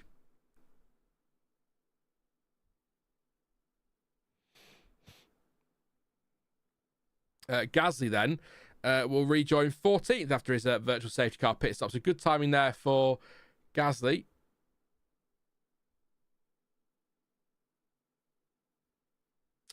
He looks well out of the way there, Bortoleto, doesn't he? It might be a trick of the camera angle, but looks okay there. Verstappen on the radio. Check if George lifted. It was a yellow. Verstappen always got his eye on these things, hasn't he?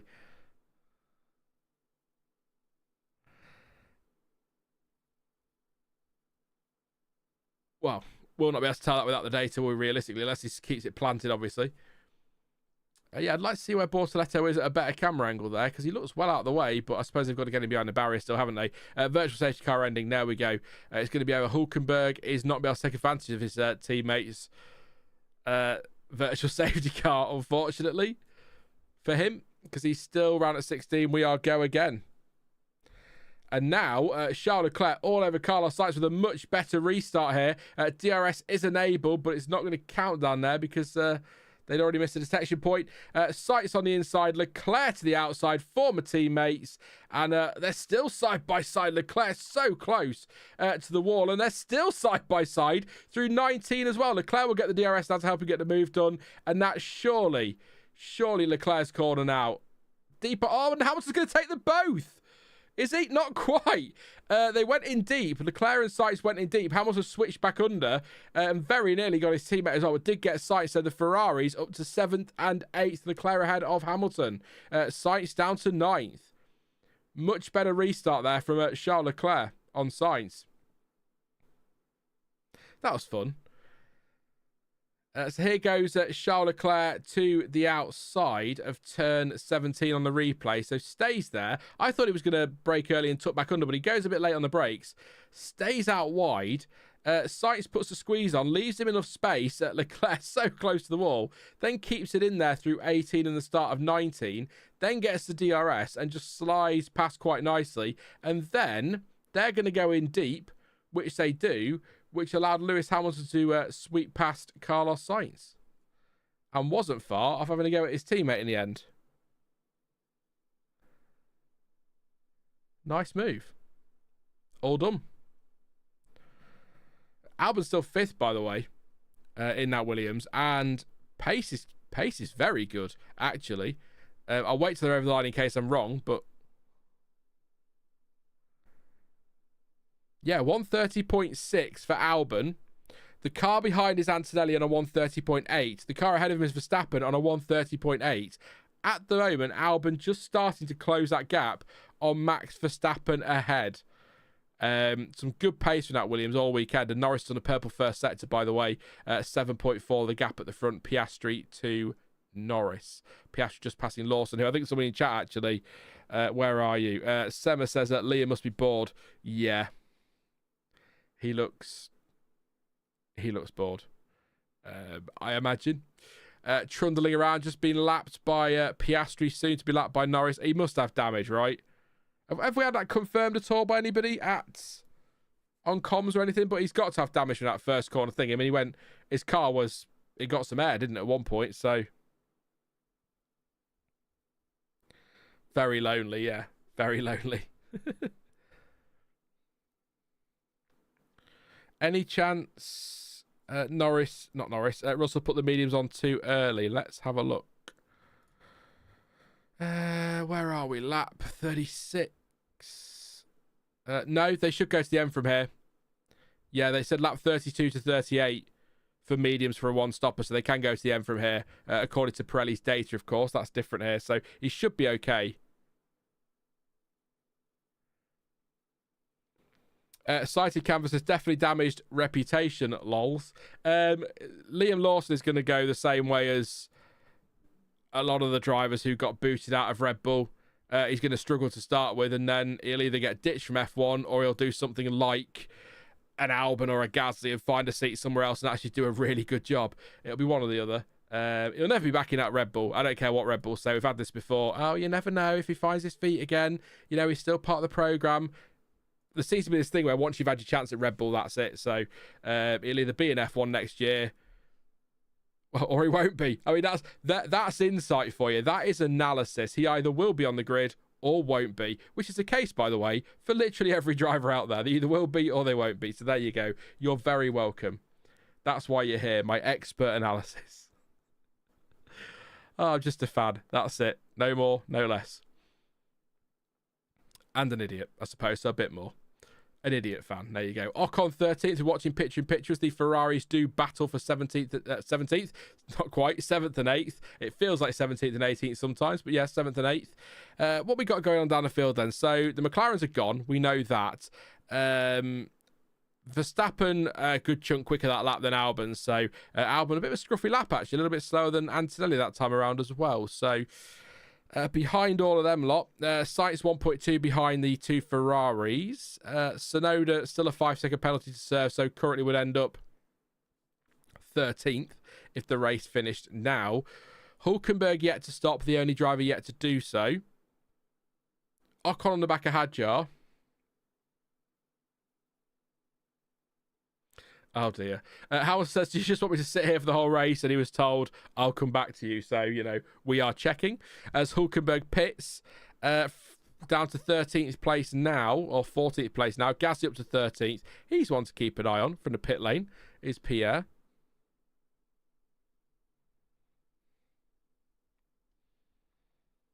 But yeah, we've got gaps now, you see.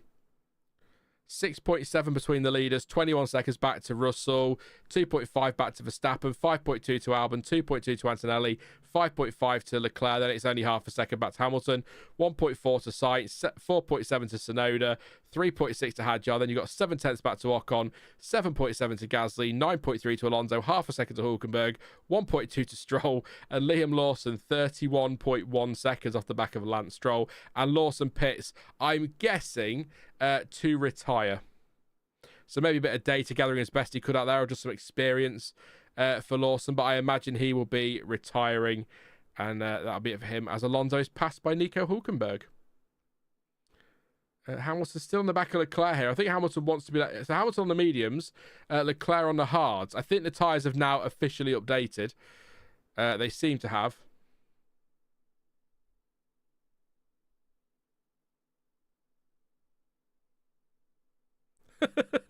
Hamilton learning what it's like to be part of Ferrari, told that they want to keep the DRS to Charles to keep going, and he says, man, you guys, and then kind of stutters, and that's that. So yes,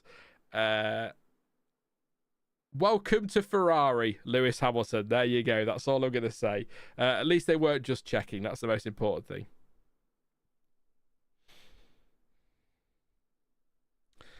Ollie Bearman out of the race. We already know his car failed on him. Some smoke come out the back of it earlier. Jack Doohan crashed with Liam Lawson Turn 1, just a turn 1 first lap incident, nothing in that at all. Just enough to put him out of the race. Lawson has now retired with damage. Bortoleto out of mechanical issues as well. Lewis Hamilton says, this is not good teamwork. That's all I'm going to say. So Hamilton not happy here at all. And actually, it's keeping Sainz close and a threat 1.6, but yeah. Ferrarying, I suppose. They are swapping positions, so Leclerc lets Hamilton through on the run to turn 17, and now we'll see if Hamilton has got the pace. Will they swap back later? Maybe, we'll see, but it's a chance for Hamilton to get after Kimi and Antonelli. As Martin Brundle just said in the comms there, that's wasted 2 or 3 laps of the potential to go and chase Antonelli, so it's very, very Ferrari, that one. But Sainz now within Leclerc's DRS. That's the problem then, isn't it? You then make him vulnerable. That's the trouble. So got to make sure you're making the right call. In fact, Sainz drops back to a second now, so it might be okay, but I'll keep an eye. Norris has the fastest lap, by the way, 1:29.7. It doesn't mean anything, but he has it. 6.8 behind Piastri at the moment. Pretty much matching each other for pace, actually. 300ths between them on that final lap. On that last lap, sorry. Piastri actually slightly quicker than Norris that time around. Louis says that at Norris's current pace, he'll have Oscar by lap 75 of this 57-lap race. I had to check that it was 57 laps, and you weren't having me on with something there, but yeah. Yeah, it's, I think Piastri, unless he makes a mistake, or there's a safety car, or something like that, seems to have this under control. Norris pretty much there with P2 as well. I think McLaren are looking good here for the win. What do you reckon? Yeah, quite a chunk out of the side pod there of the Racing Bulls. Lawson's Racing Bull from the first lap. So, yeah, pretty much race over from that point. So I guess just a bit of experience around the track and some data gathering, maybe. Maybe, but...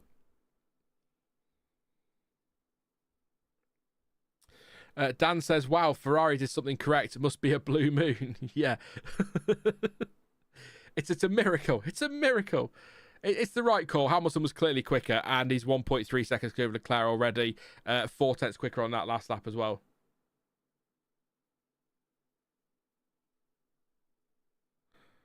Whoa. Hamilton not happy on the radio. Shouting there saying they need to swap positions. He says they're going to swap positions. He went, yeah, have a tea break while you're at it. Come on. So not happy at all. Again, welcome to Ferrari, Lewis. It's I'm not part of the team. I'm a fan, but it's painful enough being a fan, mate. It's not good fun. It can't be any better as a driver sometimes. So there we go. Have a tea break while you're at it. Lewis Hamilton, the most British he's ever sounded. Have a tea break. Love it.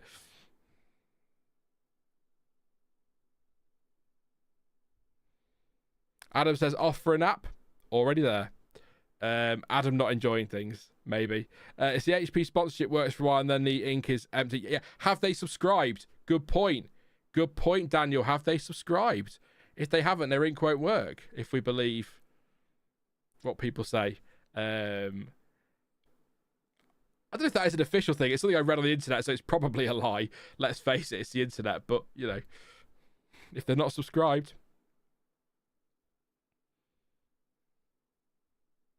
See, now Leclerc's complaining that Lewis needs to go faster because now he's in the dirty air. There is only 1.4 between them, but and the lap time's actually Leclerc quicker on that lap, funnily enough. So maybe it was just a case of Hamilton in the DRS meant that he was inevitably going to be quicker than Leclerc. I don't know, but yeah, weird.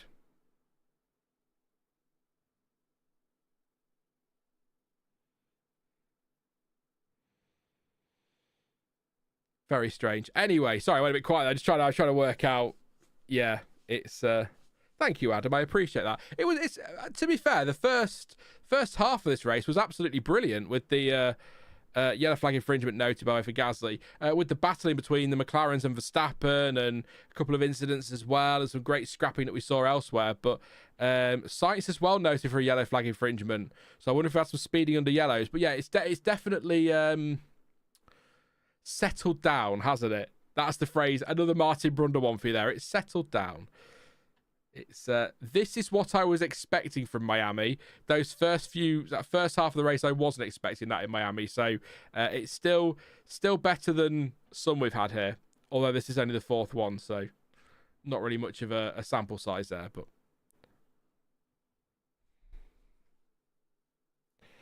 AM9776 says maybe McLaren's crash into each other like Hamilton and Rosberg. Yeah. They'll come together at some point, guaranteed. And the fact that Zach Brown kind of already accepted that is good to hear. But yeah, it'd be weird because it'd be so un-McLaren, wouldn't it, to have two drivers squabbling for a championship and colliding with each other. That never happens. There's never any drama at McLaren when it comes to the championship, is there? Never between their drivers, never. It's a very different McLaren these days, to be fair. It's not the Ron Dennis era, so it will be interesting how they manage it. But as a team, they've certainly had to deal with it before, more than a couple of times. Let's put it that way.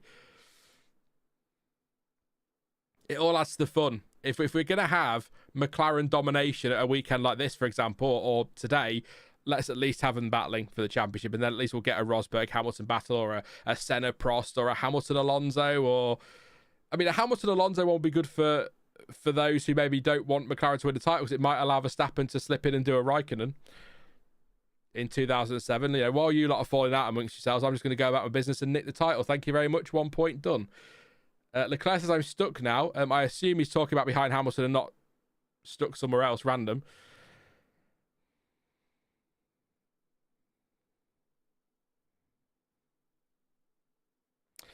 Russell Verstappen might be good last few laps. Let's have a look at that, actually, Nick. Nick's my eyes and ears sometimes. He's good with this. 1.8, yeah, Verstappen is closing in 10th on that last lap. So, yeah, could be, or best part of a 10th on the last lap. So, maybe want to keep an eye on. Russell's got a good pace, though. So, that is the battle now, isn't it? Who's going to be P3? If Verstappen can get third, I get half a point for Piastri, half a point for Norris, and half a point for Verstappen for making the podium but not the right places. That's all I care about. I don't care about the championship, just my predictions points. That's all that matters to me. Yeah, you're my James Allen. Thank you, Nick. My better Ted Kravitz.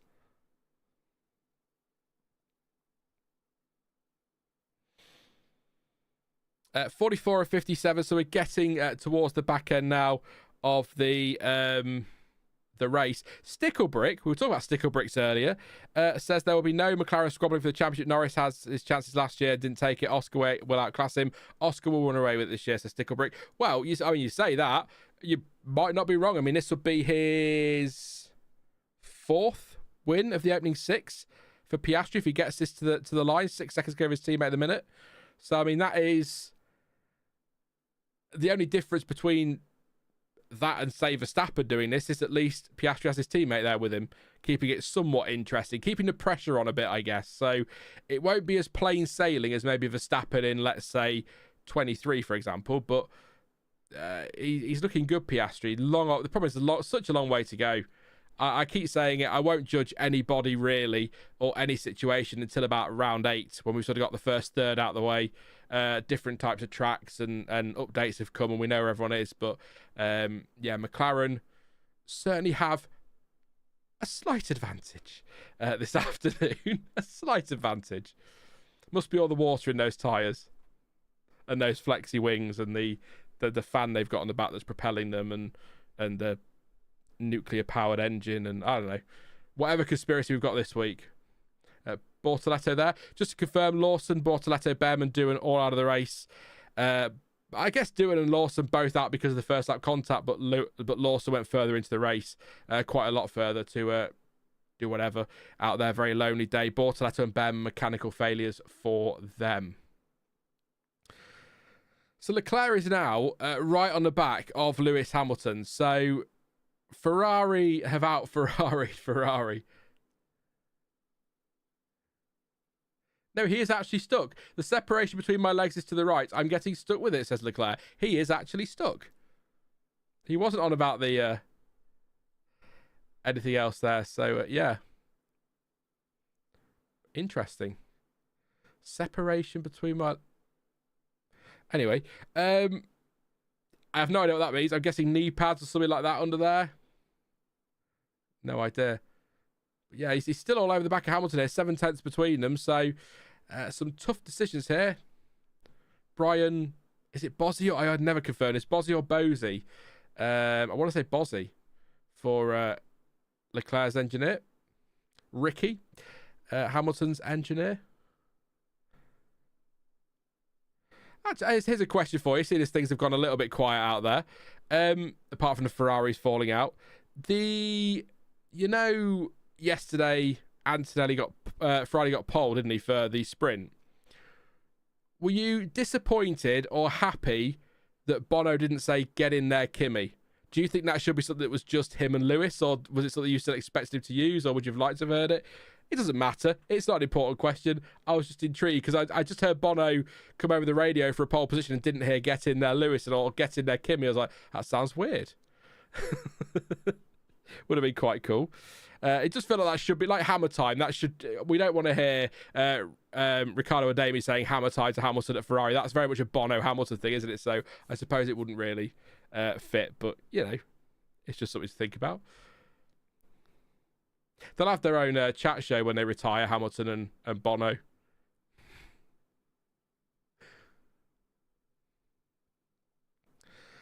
Norris is on one here, by the way. 6/10 quicker, 5/10 quicker on the last lap than Piastri. So Piastri is behind Stroll, to be fair, so that's traffic. So that's probably what that is, looking at the driver tracker there. But we'll keep an eye on lap times next time around.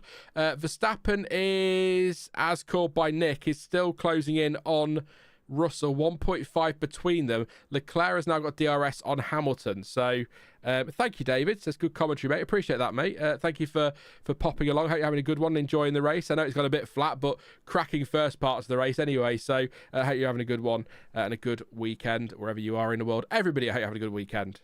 Again, if you're in the UK, bank holiday, you can go to the pub after this again. No work tomorrow for anyone who has bank holidays off. I could, apart from at Christmas, I couldn't tell you the last time I had a bank holiday off.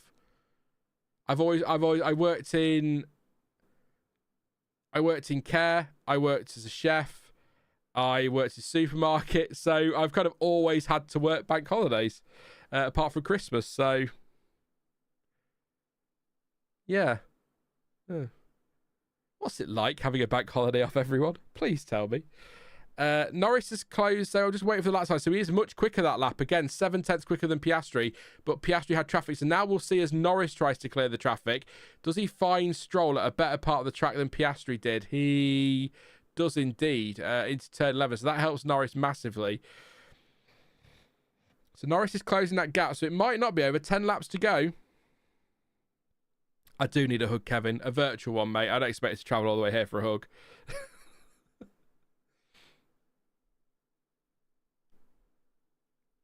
I'm just watching the, so Norris is still quicker despite the traffic. So maybe it is just Norris on the move rather than traffic. Piastri's still behind Alonso, though. Aston Martin, by the way, 15th and 16th. 8 seconds between Hulkenberg and Alonso. 8 seconds again between Alonso and Stroll. I'm overheating tyres, says Leclerc. So not happy that he is right on the back of Hamilton now. 7/10 between them. So a few bits starting to kick off here. 60% chance of rain could hit soon, but I'm not convinced that's going to happen. We've been threatening that all race.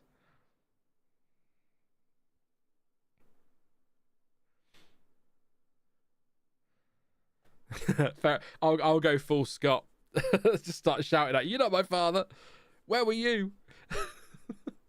I can't remember the quote. There's a great quote that he does in Austin Powers. I can't remember what it was. Seth Green. I'm just trying to think of it, but I'm watching a race, so I better not get too into movie quotes. I'll be here all night.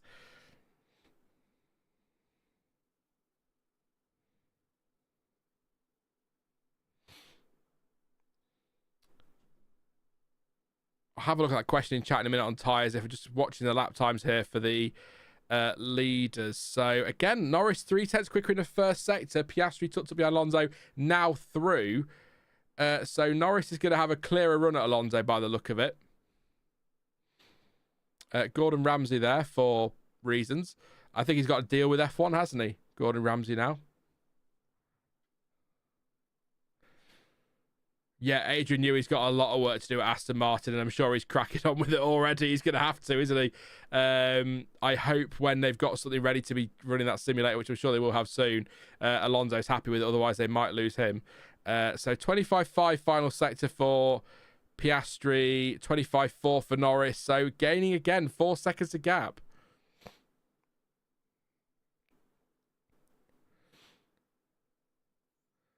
So yeah, Norris is closing in here. I want them both to have a clean lap so we can see how much of that is traffic and how much of that is just genuine pace. It seems to be genuine pace. I did something the other day, by the way, which a terrified thought. Hear me out. That I haven't done for a long time. I bought a DVD. An actual physical DVD, an old DVD, because I couldn't find it to stream online. And so I ended up having to buy a very cheap DVD player from HMV. Wow, what is this? early noughties. This is crazy. And now I just get nothing but emails from HMV, which is really annoying because I don't want anything else. Thanks. I'll just stream everything. It's just far more convenient, even though it means I own nothing. But there you go. Yes. Welcome to F1 Word in the early noughties. Late 90s, I suppose. I don't know. Anyway, doesn't matter. Shut up, Sean. Just telling you a story while we wait for things to kick off. So, here we go. Clear air for Piastri. 29.9 and a 30.1 compared to Norris. 34.4 and a 34.5. So, Piastri just finding some speed now. So, maybe traffic was just about part of that. But Norris has got good pace either way. So, that lap... 29.9 for Piastri and a 30.2 for Norris, apparently. So, yeah. He's passed Alonso now. So now they've both got a clear run at this lap. So we'll see what happens. VHS, yes. Kevin's got a turntable. Yeah, I've still got VHS tapes in my garage of old F1 race recordings. I think Spain 2001's in there somewhere. Randomly, I used to record them every single week. Used to drive my mum mad because she had nothing but VHS tapes everywhere. Perfectly labelled as well. Everything was perfectly labelled, winner and everything. So I knew which ones to go watch when Schumacher won and avoid the ones he didn't win.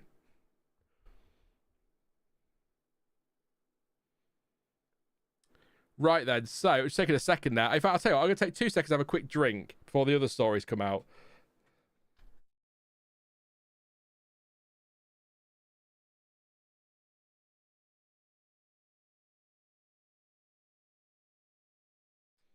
That's better. That's better.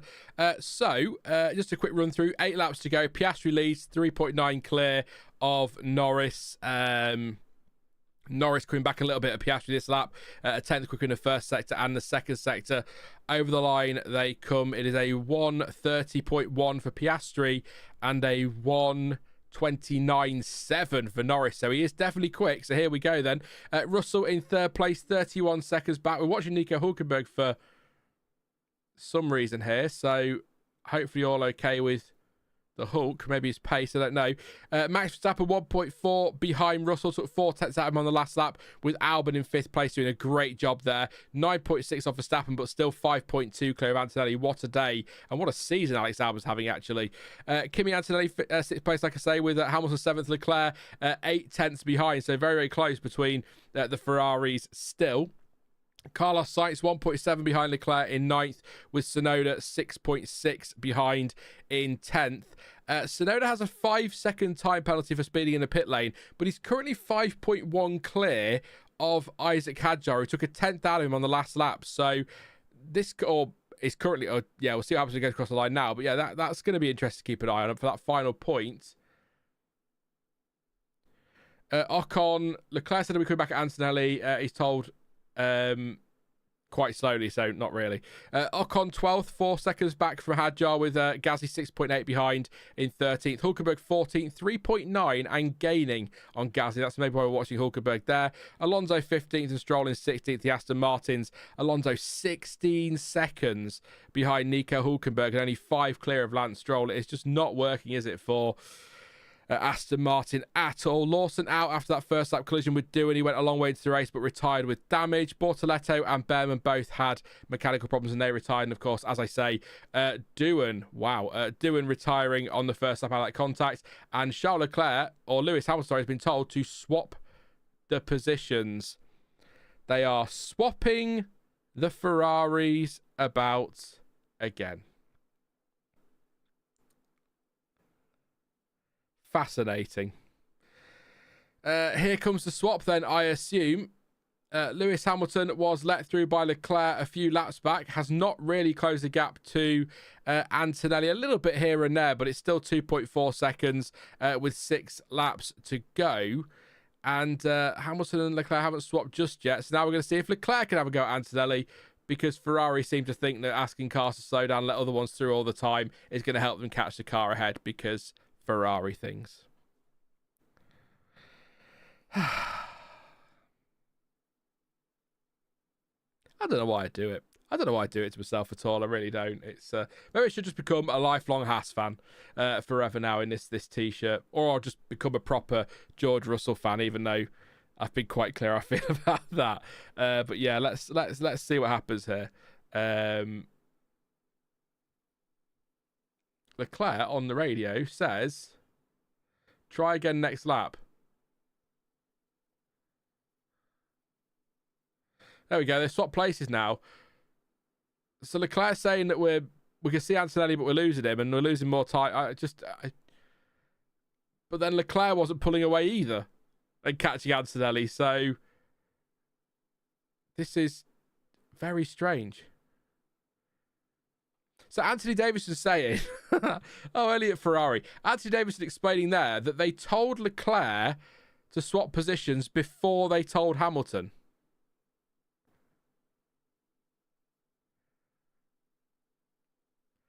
Sure. Bloody team, I tell you. I don't know what to say. I just don't know what to say. Anyway, they're seventh. They're going to finish 7th and 8th, although they've let Sainz close in again now, 1.1 seconds, because they were messing about with that. So who knows what's going on. I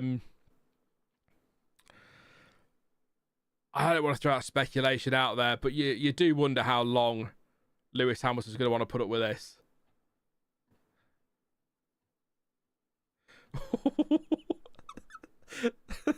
Fucking hell. He was told Sainz 1.4 seconds behind. Hamilton then replied, do you want me to let him past as well? Yeah, things are not... wow. Pissed off is the phrase I'm going with. But well past the watershed, I don't care, I can swear. Yeah, whatever. Piastri 3.6 clear of Norris. Norris is coming at him, but I think 4 laps to go. Maybe some management from Piastri, perhaps, or it is just pace from Norris, but unless something dramatic happens in the next 3 or 4 laps, I don't see that gap coming down enough for Norris to threaten. But there is some traffic. He's got Hulkenberg and Gasly's going to come across, definitely. Possibly Ocon, but he's quite well up the road, Ocon, so maybe not. So it is possible that could make things interesting. Sainz 1.3 behind, 1.2 behind, so he's closing in, but that DRS is helping Hamilton keep. But Leclerc's not, he's 2,000 slower on that lap than Antonelli, so neither of them can catch him. So I guess they've ended up where they were before the original swap, so that's something. But as things stand, 131 points for Piastri, 115 for Norris, and 99 for Verstappen, 93 for Russell. I keep forgetting the job he's doing in that Mercedes, actually. 6 points ahead, behind Verstappen if it stays like this. So, and it's looking like it will do there, because Verstappen now 2.5 behind. He's lost that gap. It's gone back up again, so... Daniel says if he responds with "we are checking, I would retire for the season as Lewis." Yeah, Lewis just pulls over because he gets an ice cream. I'm done. 5 seconds still just between Tsunoda and Hadjar. Tsunoda cannot afford to lose any time. But the pace... Well, that lap, Yuki's a tenth quicker on the first sector, so they are close. Both did personal best. So Hadjar is really pushing to have a go for that final point. He only needs to get, he's there now, 4.984. He just needs to be within 5 seconds to get that point, Isaac Hadjar, and I'll be really torn. I'd love to see Yuki get another point for Red Bull, just to give him a bit of a boost, but I really like Isaac Hadjar this season, and I think if he can get himself a point, yeah, that'd be pretty cool. Yeah, Russell, I mean, look, how dominant has it been in the end for McLaren? The gap back to Russell is 32.7 seconds. That's Norris to Russell. It's 36 seconds to the lead. Verstappen is 39, nearly 40 seconds off the lead now. So it's not been close. I said it when they were battling, and you all agreed in chat. As soon as Piastri and Norris got through, they were going to disappear. That's exactly what they've done with 3 laps to go. In fact, they're coming to the end of this lap now, so it'll be 2 very, very soon. Russell somehow became Mr. Consistent, says Daniel. Yep. Virtual battle between Yuki and Hadjar. This is modern F1, says Nick. Yeah, it is, isn't it? Yeah, a bit like that. Do it on the game. Do it on the game afterwards. Battle out for that final point. You missed it, Sean. Perhaps the most Ferrari thing ever. They just put the pit board out for Hamilton after both Ferraris had passed the gap in the fence. Oh, is that true? Oh, that's so funny. I love him, really. I wouldn't be without him.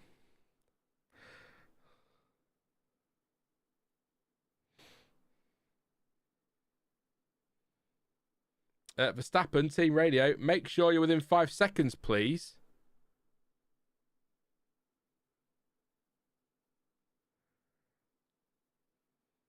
So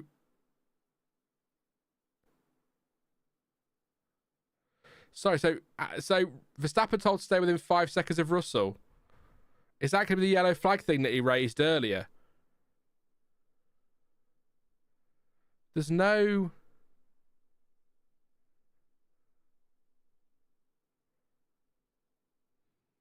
There's nothing on the... Sorry, I am still here. Hello. I'm just checking the FIA feed. There's nothing on the feed about any kind of investigation or noted for that yellow flag. So maybe Red Bull are going to pull a protest out post-race. Bear that in mind.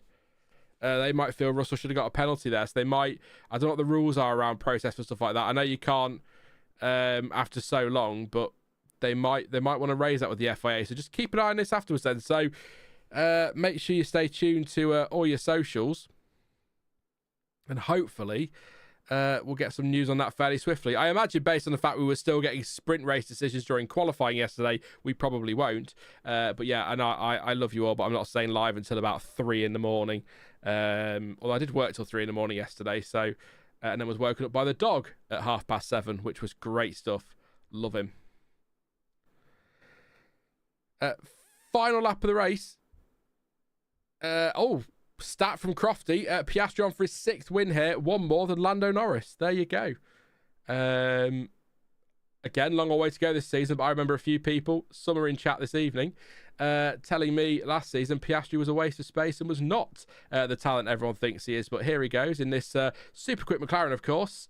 Going to take his 6th career win, his 4th from 6 races so far this year.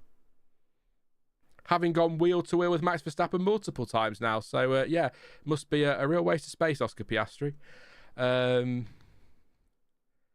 Anybody who watched Piastri's junior career knows he is far from a waste of bloody space. Other people like to just be idiots, but there you go. That's the interweb for you. Piastri into turn 17 then. Round that final couple of corners. And Oscar Piastri, once again in 2025, wins, and it is in Miami. It's back-to-back Miami wins for McLaren as well, with Lando Norris, who got his first career win here last year, coming home in 2nd place. George Russell, he'll go across in 3rd in about 6 to 8 weeks. We're just waiting now to see the cars over the line. This could take a while. Here comes George Russell in that pink helmet. Down the long straights. Verstappen is 2.2 behind, so he has closed in this lap by 4/10, so he's within that 5 seconds. Round the final corner comes George Russell for another third place. For now, we're just wondering if something might happen post-race. Nothing on the FIA, but Red Bull seem to know something we don't, or suspect something we don't. There it is, another one for Verstappen in fourth place. Albon, he's got a little way to go yet before he gets there. He is. Another fantastic result for Alex Albon, as side by side through the final couple of corners are Lewis Hamilton and Carlos Sainz. Hamilton hangs on to take 8th place. Antonelli 6th, Leclerc 7th. Albon, was just saying, a brilliant 5th place and 10 big points for Williams. What a year they're having. 12 in total today. And Yuki Tsunoda will cross the line in 10th. Where's Hadjar? Needs a banging final sector that he doesn't get. He misses out, Hadjar, by just over a tenth and a half. So Yuki Tsunoda does take the final point. Esteban Ocon comes home 12th. Pierre Gasly will be 13th. Alonso, Stroll, and Hulkenberg already finished because they've been lapped, of course. But yes, wow. Oh, there you go. Don't know what to say now. There you go.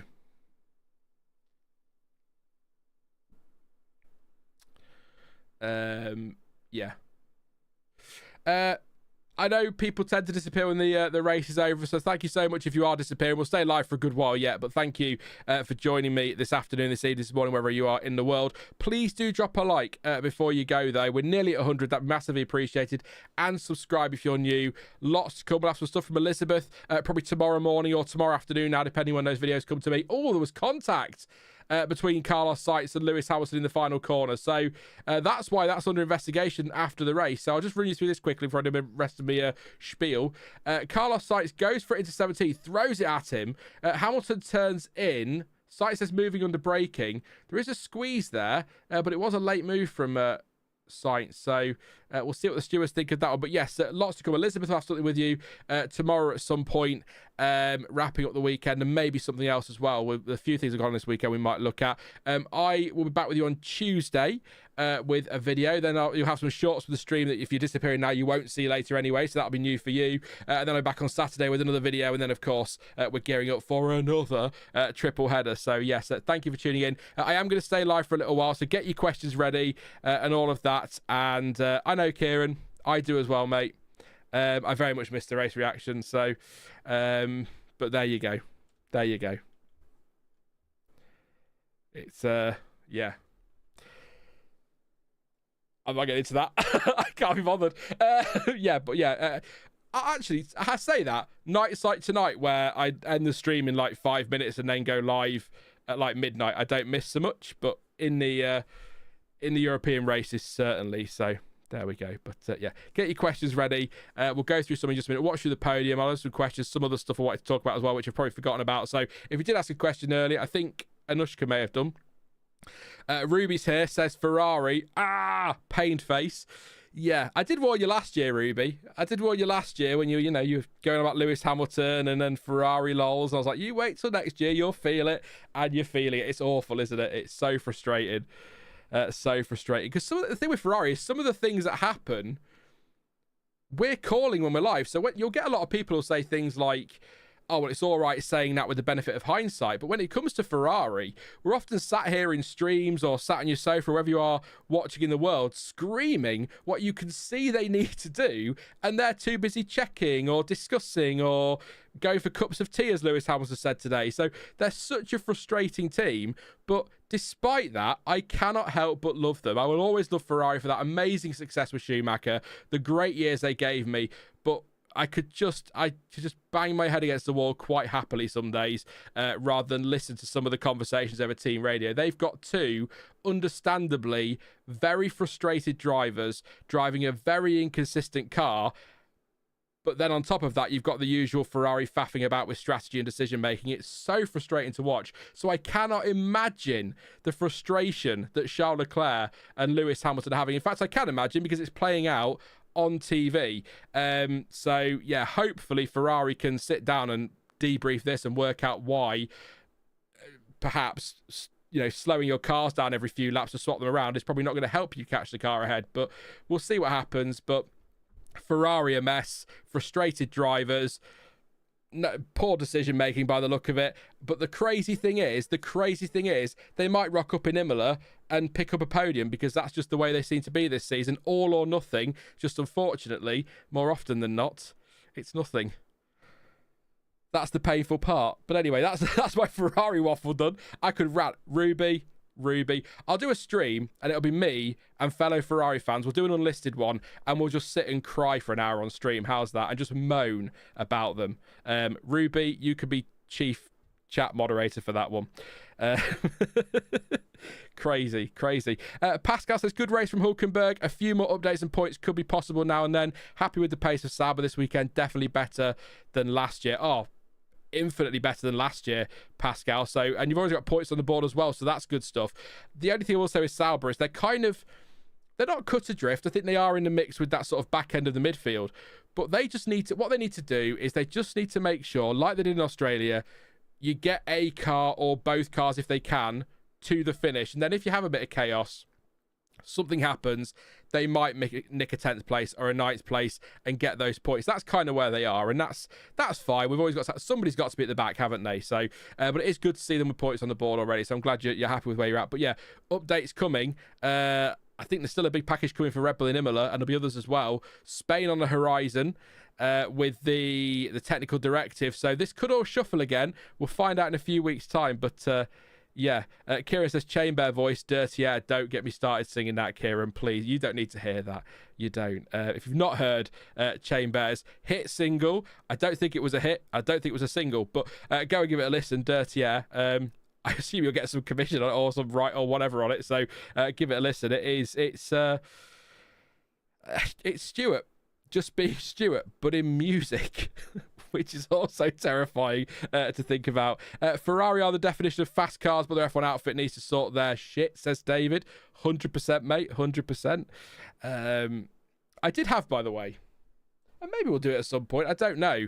I don't know whether that's something I should do here, or maybe it's something I could maybe set up a Twitch channel somewhere and do randomly. I get my boxes every month from D'Agostini with the Ferrari models in that you can see on the shelf behind me there, and I've got 2 down here that I didn't open, and I bought them here just in case we had a massive rain delay to do an unboxing on stream, so we had something to do, but no time now to do that, unfortunately. Maybe another day we'll do one, see how we go. I don't know what's in there. I've not checked them yet, so I'm guessing cars. 3 a month. It ain't cheap, but they're great. So would you say that Albon cites the second or third best driver lineup on the grid right now, says Fudd? We'll come back to that, Fudd. Remind me in a few minutes. I need to go through the order for the timestamp in a minute, and that could be something that I could clip up as a short, because that's something I need to think about all the time, because, you know, tis the future, because apparently someone was saying it to me the other day, unrelated to work, but someone was saying it to me the other day, people these days have a much shorter attention span, yet some of you have been here for over 2 hours listening to me talk crap, so I'm not totally sure I believe that. So gonna have a quick drink, then we'll run through the order, then we'll do some more questions, then we'll wrap it up, and then I'm going to go and lie down in a dark room somewhere and dream about the days of Ferrari being successful. It was a long time ago.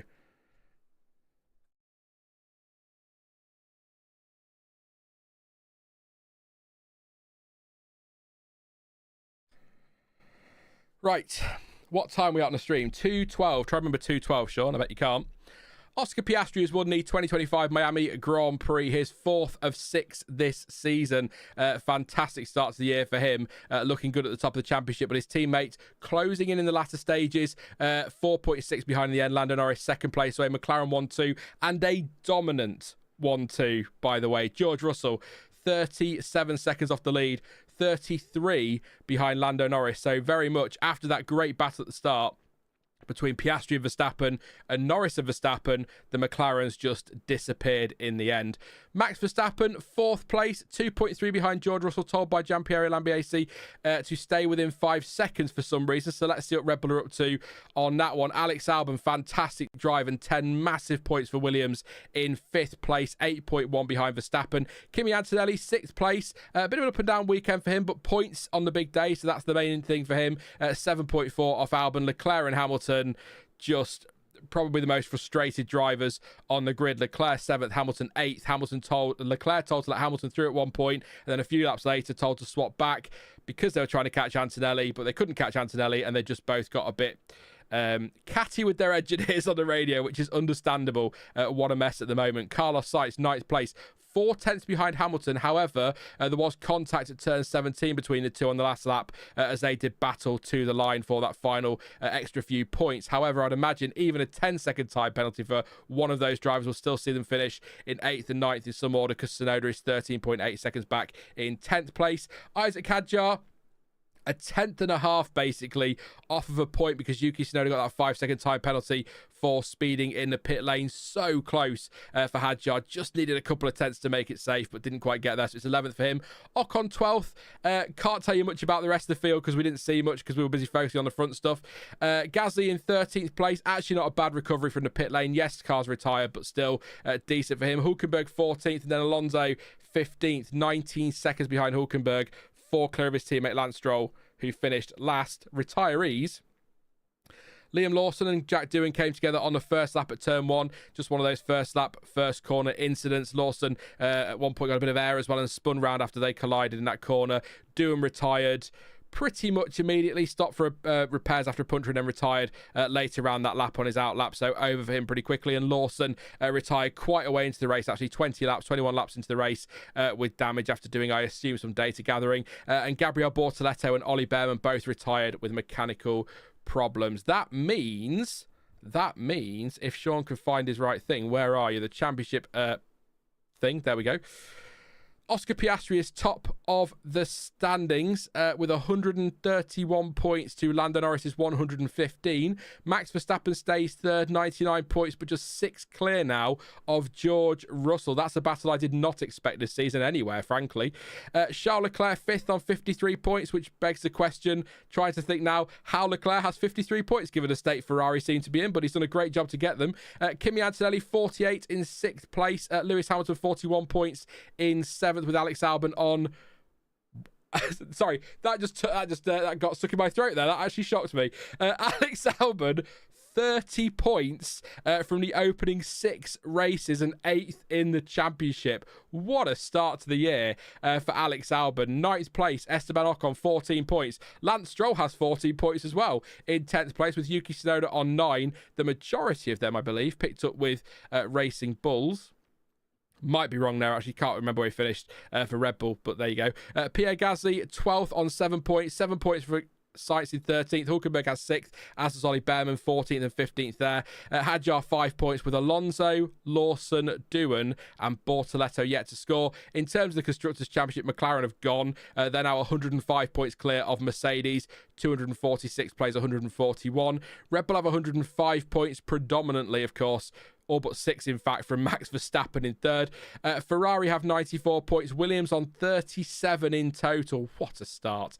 Haas have 20 points in 6th place, with Aston Martin on 14, Racing Bulls 8, Alpine 7, and Sauber have 6. That was a lot of numbers, wasn't it? We got there in the end, though, as they all chat to each other there with the podium. I am going to mute Crofty, though, as much as I love listening to him. So looks like they're on some kind of truck thing, or just a truck, but there you go. Yes. So I just say the Albon thing really almost took my breath away. I couldn't quite believe 30 points for Alex Albon. That's more than the entire team scored last year, if I'm correct. I believe I am. I had like 18 or 19 points, didn't they, for the whole season last year? So great start for Albon. Yeah, we'll get into that in a minute. But yeah, let's have a look. Kieran says, how does Stroll have points? I legit do not remember him finishing in the points. He got 10, didn't he, in Australia, I think.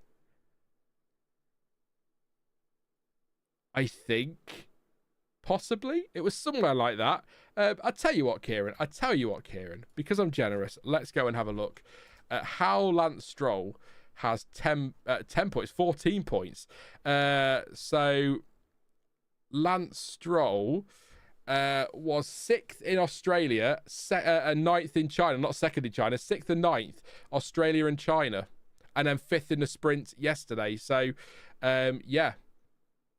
Alonso retired, 11th, 15th. I'll tell you what, he's consistent, I guess, Alonso this season. I can't believe how bad that car is, though.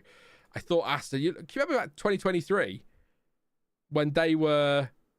Aston Martin were very much the second fastest, weren't they?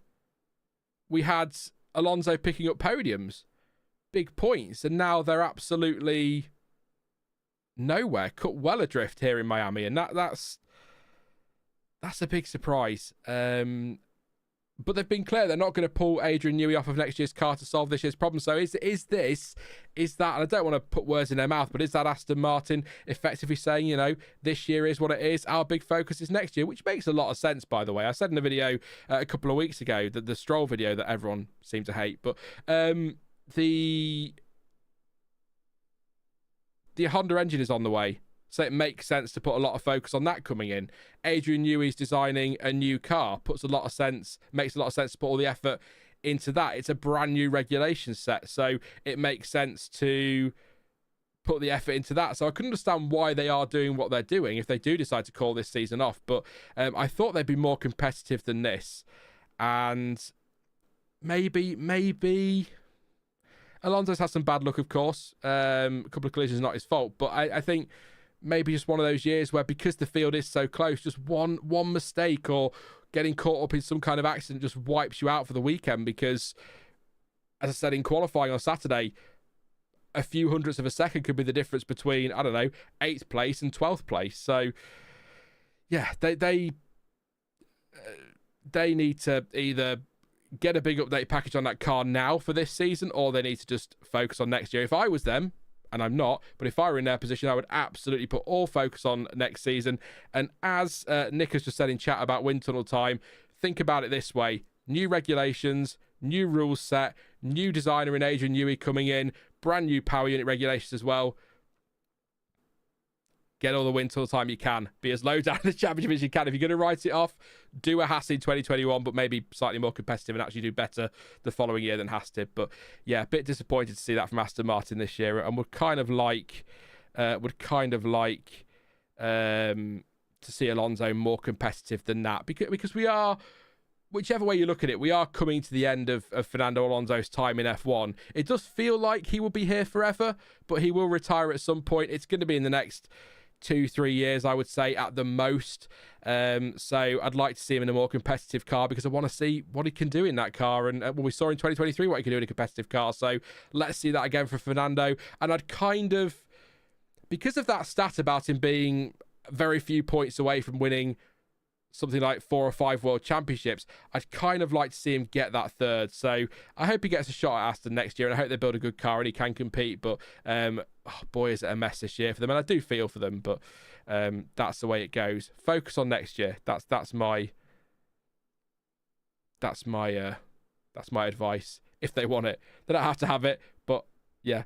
I want to have faith in Aston Martin, says Jamie, but I can't take a team too seriously that employs Lance Stroll. I'm not going to offer an opinion on that, Jamie, because I got torn apart for having a different opinion the other week that people didn't like. So, and I can't be bothered to do it again. But you know my opinion. You've been here before, Jamie. You know my opinion on Lance Stroll, and my view on that. But I do agree that, again, as I said in that video, Aston need, if they want to be taken seriously as a championship contender, if whoever that second driver is not delivering, whether it's Lance Stroll or somebody else, they need to have a look at that and just they might have to make a tough decision. There you go. Yeah. I saw a question earlier. We're going to do the Williams one, weren't we? So I will do that. Although, let's do that, actually, because I promised you yesterday I was going to talk about Antonelli, so let's do that today. It was just something I was thinking about yesterday, on sort of before the stream, and then I'll come to your questions, and then we'll round off from there. But I think, and I know, before I get into this, just I'm not having a go at him, and I'm not trying to call into question his talent. I just want to be clear on something on that straight away. But I think we need to calm down a little bit about Kimi Antonelli and young drivers in general, actually, to be fair, not just Antonelli. There is absolutely no denying, as we've seen across this weekend, that Antonelli has speed.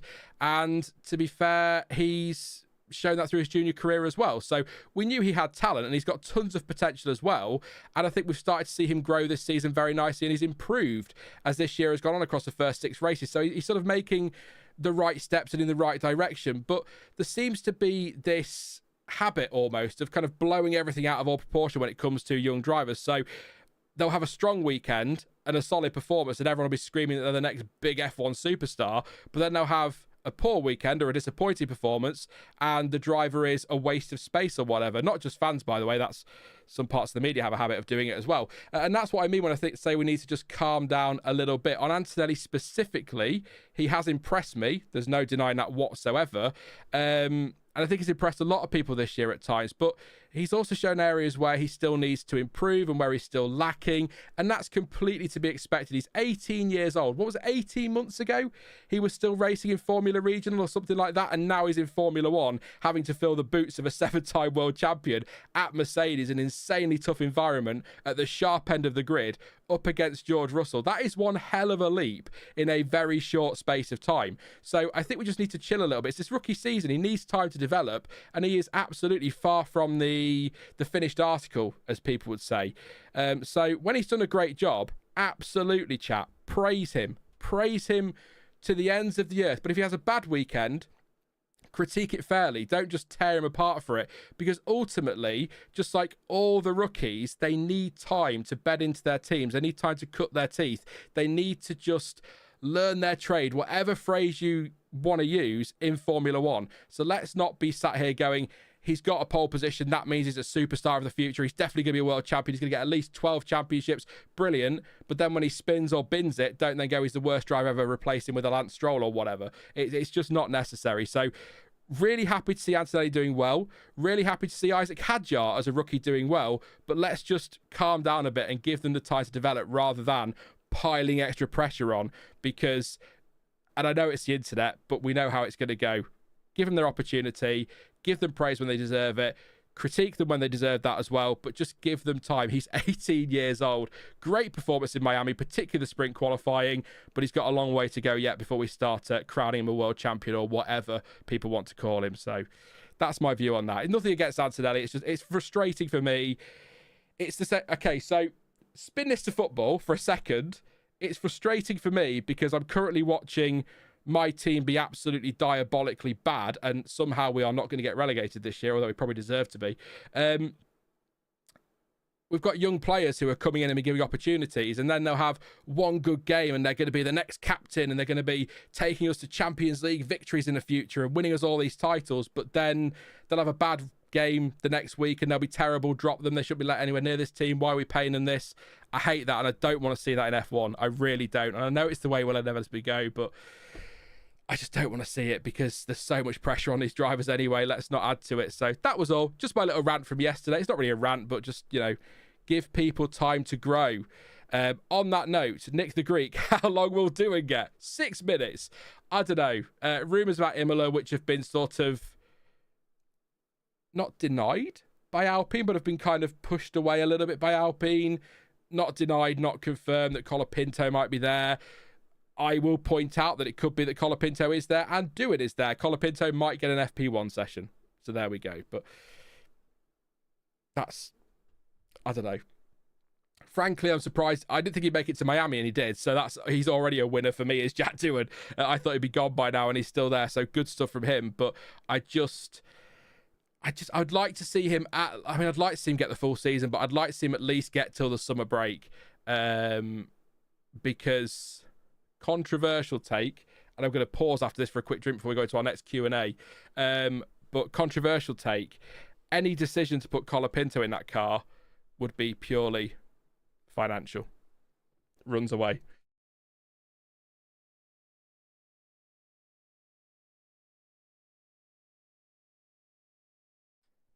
Anyway, I forgot what we were talking about. Let's talk about something else now. I've had my little ramble there about Antonelli and my little shot there, so let's move on. So we had a couple of questions earlier. I like to do a few on the race stream. We'll do another 15 minutes or so, and we'll see how we go. But who was it that asked that good question earlier about Williams? I want to give you a shout out again. There have been plenty of pay drivers over the years who could have been world champions, but weren't in the right car at the right time, says Mad. I can't think of any I'm going to list, but yeah, no, look, if everything goes your way, all the circumstances go in your favour, you get a dominant car, maybe a slightly weaker teammate, there's a shot for anybody to win a title, but if it depends on what you define as a pay driver. Because I'd argue pretty much every driver on the grid, if not every driver on the grid, is a pay driver in some capacity. But I guess there's a difference between sponsors paying for your seat. In Lance Stroll's case, of course, his father paying for a seat at Williams and then buying the team and giving him a seat there and a team backing you, I suppose. But all of these guys have to be backed financially because F2 is so expensive. What was it? I said $2 to $3 million, I think, for F2. So you've got to have some backing somewhere. So yeah, anyway, I think I saw Sam in chat as well. Good job he came after I've been slagging him off. Hope you're all right, Sam. See you tomorrow, mate. Hope all is good.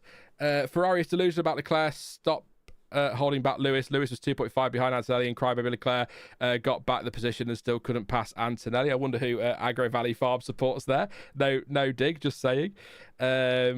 That's not quite how it played out, but yeah. Are you crazy? Moderate, pragmatic sensibilities? How dare you, says Kaori. I know, it's shocking. I can't find... Somebody asked me a question. I want to give them a shout out, so... I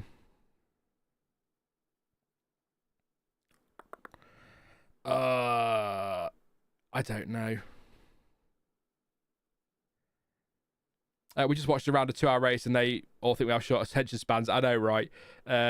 F1 fans don't have, or most don't have short attention spans, because you've got to sit through some. I mean, if you watch Monaco start to finish every year, you have not got a short attention span.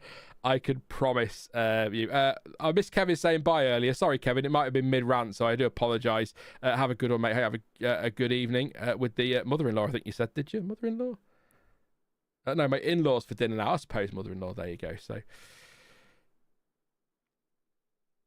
I can't remember what the question was now, so apologies. I think it was something like Sainz and Albon having like Williams have the third best lineup on the grid or something like that. But yeah. What happened to the rain, says Ruby? Yeah, one of those races where we're going, I don't need rain. This is great fun. Then it very quickly became, oh no, we need rain very, very quickly. So Pascal says the biggest surprise for me is Williams this season. Good to see them back up towards the front. Williams have been a massive surprise this year. And I've said this before, but I'll say it again because you know how I like to repeat myself. It's...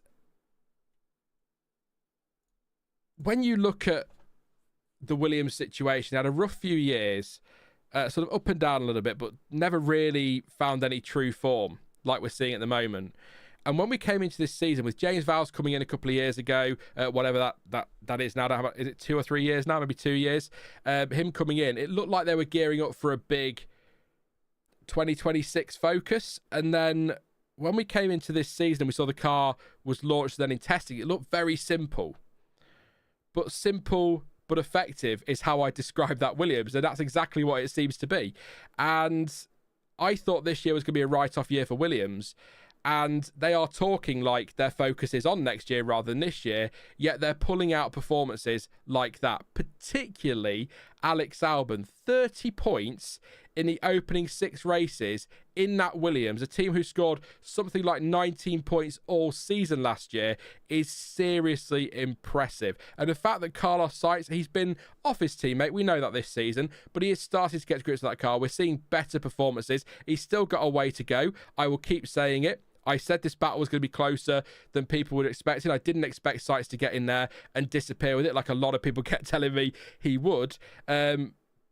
But he needs to get that gap down a lot more to Albon. He will adapt and he will learn. Of course, that gap will come down naturally. But both drivers now seem to be doing a really great job. And Williams are in a fantastic position here for 5th in the Constructors. I can see them doing it. It was my bold pick at the start of the year they'd make top 5. I'm going to really get behind that now because they've impressed me. And it will be so easy for them to come into this season with all the changes made behind the scenes, which James Vowles gets a lot of credit for, and rightly so, and just completely turn around, write it off, full focus on next year. But they haven't. They've built a good car, as I say, simple and effective, and they're getting the results. And doing it early means they can shift even more focus to next year. If they can get the points on the board now, they don't have to worry so much about their rivals. It's a fantastic start, and I'm so happy, and I'm yearning for a day, just one race weekend this season where the top 3 teams in any order are Ferrari, McLaren and Williams, because that will be a proper flashback to the good old days of Formula One. There's my rose tinted spectacles. But yeah, massive congratulations to Alex Albon, to Williams, and to everything that James Vowles is doing. I think that guy's great, and he's doing a fantastic job at that team, and he's getting it in shape. It needed it, and he's doing it. So great stuff. I think he's likeable as well, isn't he, James Vowles? And he's really well spoken. He's very open as well, and he's willing to talk to fans and the media and give us all these really good bits of insight. And I love that about him. So the only thing I would say, and I know my audio quality is not that great, but sometimes on the pit wall he just needs to just move his mic away a bit or get a better pop filter, because he does come across a bit difficult to hear sometimes on the pit wall when he's talking to Sky. But yeah, no, really impressed with Williams and James Vowles and Alex Albon in particular. He's the one for me. Bring back cigarette ads, says Pancon, saying Marlborough, West, Rothmans and Camel for Williams. Just the old liveries were just better. I understand why they've banned them. I get it. I'm not daft. But, you know, from a purely selfish F1 livery point of view, nothing will beat those days, because they just looked something. Just something completely different to nowadays. So I'm not going to engage in the trolling and the deliberate negativity that we have to have in the chat all the time from one or two people. So you're entitled to your opinion, but I'm not going to engage in that, I'm afraid, because I don't agree even slightly. More likely to challenge McLaren, Red Bull or Mercedes, because they're both teams pretty even and not far off, say Jamie. So most likely to challenge McLaren. I think I said in a short video actually the other week, Mercedes for me. Because you've got to remember that you've got the, what's it called? What did they call it? I can't remember now. The second driver factor, that was it, something like that. So even if Red Bull build a better car than they've got now and could improve on it, they still need Yuki Tsunoda up there. Whereas Mercedes, they've got Russell, as we can see, delivering very consistently, and Antonelli is also developing really nicely as well, as I've just been saying. So that lineup is stronger right now than the Red Bull lineup. You could argue Max Verstappen is worth 2 drivers, but it doesn't quite work like that, does it? So I think over the course of the season, unless Tsunoda suddenly gets to grips with that car and sorts the problems out, I don't see anybody but Mercedes finishing second this year. I would say, if I'm picking it, I would say McLaren have got the championship in the bag, Mercedes P2. I mean, before today, I might have suggested Ferrari 3 and Red Bull 4, but given that Ferrari just cannot stop peeing about with everything, who knows? They could be 10th at this rate. Although the most Ferrari thing ever will be 12th out of 10 teams, wouldn't it? So who knows anymore? Bring back the tyre war, says Sema. Bristow versus Michelin versus Pirelli. 3 times. Wow. Sema, calm down. It's a Sunday. We can't have that kind of trash in the chat. That's ridiculous. A 3-way tyre war. Oh. The costs alone, that'd be insane. I'm all for it though. Why not? Why not? I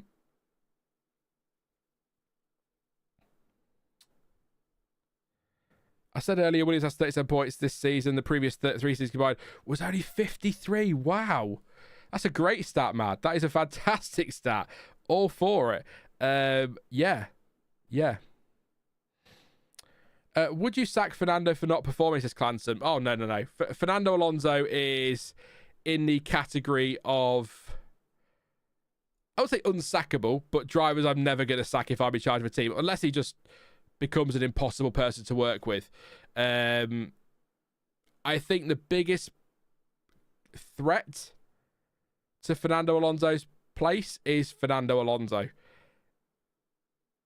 That makes no sense, but stick with me. I promise I'm not losing my mind. Well, he can't lose what he never had, but he's 86 now or something like that. He's into his 40s. It's not that old. He's into his 40s, and although we've got this big regulations reset, we've got Adrian Newey coming in at Aston. He's going to want to try that if they want to give him that chance. He's got that option for next year, but is he going to want to stick around all season doing this? you know what I mean? I think if anybody, I don't think, for the record, Fernando Alonso will leave Aston Martin mid-season. I certainly don't think Aston Martin would sack him mid-season, but I can't imagine he's having fun out there. And if anyone's more, and of the two, given it was the question, of the two, it's more likely Alonso walks away than Aston sack him, but I don't think either will happen. So I still think he'll want to go for 26. It's all going to come down to those first laps in the simulator, what the data's saying, what the team is saying about next year, what Honda's saying about next year. If they all come out being all negative and talking about the engine's not there and the car's not very good, and Alonso gets to the simulator and it's terrible, he might just decide to retire and not bother. But it'll all come down to that, Fernando. But if he can, and they want to keep him for next year, he'll stay. No doubt whatsoever. But yeah, sorry, Alfie. Yeah, sorry, I'm a hypocrite. I didn't realise, yeah, we need to ease off Alonso. He's a young driver. He is a young driver, well reminded. I missed a day of 5 tyres. I get why they had to not do that, but I think the best thing is just have soft and hard tyres and then a wet. Let's not lie, we basically never race when it rains anyway. Yeah, the wet tyre conversation is an interesting one. It crops up every time, doesn't it, around these wet races. Why have a wet tyre if we're not going to go racing? But the wet tyre is there for when the weather is so extreme, you need something that can combat aquaplaning, I guess. But the problem is, when we get to that point, the red flag comes out and the session gets stopped or the race gets stopped or the safety car comes out. So the wet does seem completely redundant and a waste of time and a waste of money. The trouble is, you just know, and I say this about Abu Dhabi every year and Bahrain and other places as well, it's never likely to rain heavy enough in, say, Abu Dhabi for us to need the wet tyre. So why do we take it? But you know, sod's law, if Pirelli didn't take it to Abu Dhabi because it never rains there, it would hammer it down and we need it immediately. So that they've got to take the tyres with them, but the wet tyre just seems like a complete and total waste of time. The trouble is, though, in Pirelli's defence, I don't think I've ever had to defend Pirelli before, but I'm going to go for it anyway. These cars also are a big part of the problem because of the spray that they are throwing. It's not just the tyres that are causing that, it's the cars, the aerodynamics. So visibility is a massive part of this. It's not just about aquaplaning and grip, it's a massive part of this. So we need the cars to somehow give off less spray, and we need tyres that can avoid aquaplaning. So it's a difficult one for Pirelli to balance, and it's a difficult one for F1 to balance. But I don't think it's just a case of the wet tyre is bad, we can't use it. I think it's just visibility is going to get so poor in the conditions where we need it that it's not safe to race anyway. So it does seem like a pointless tyre. I still think in terms of wet tyres, we need one between the inters and the wets, one that is enough to deal with wetter conditions, but one that isn't so far as it's monsoon conditions. Although maybe, and I recall these days, we do need to go back to having a monsoon tyre, because then if we can solve some of the visibility problems with the spray off these cars, maybe then a monsoon tyre, we can go racing in the wet. Don't forget, we're not racing in Malaysia, but if we ever go back there, as Murray Walker once said, when it rains in Malaysia, it doesn't come down by the bucket full, it comes down by the ocean full. So a monsoon tyre could be good fun, but I do agree with the sentiment that the wet tyre seems like a complete and total waste of time. However, Charles Leclerc would have quite liked that wet tyre, wouldn't he, on the recon lap to the sprint? So I guess it's there for a reason. Just use it, Ferrari, for God's sake. But yeah, the car's a bit. I think I'm not great with technical stuff, but the ground effect has something to do with it as well, don't they? With the spray. So lots of reasons why the wets are redundant. But like I say, even if we need the wets, by the time the conditions are bad enough to need the wets, the visibility's so bad we don't go racing anyway. So I don't think it's one of those. Said it yesterday, didn't I? I don't think it's one of those sort of, these drivers are all wimps. Back in the day, I don't think it's that. Visibility was bad back in the day when it rained, but it seems a lot worse these days. So, yeah. But then again, maybe if we raced on tracks with better drainage and not just... let's get to that. Let's not. The height of the plank would need to be raised too, as that is a big cause of the aquaplaning. Yeah, good shout, Alfie. I was thinking back end of the car, something to do with that then. F1 should invent a snow tyre and race in the winter. I remember Red Bull doing something of a show run with a wet tyre on with chains wrapped around it. So that was a bit of a snow tyre. That was cool. Yeah. Paradox's F1 cars equal land yacht. Adrian Newey does yachting, doesn't he? So I suppose the two are similar in that regard. So yeah, definitely. I'm not going to read that one, Moray, but I'll take your word for it, mate.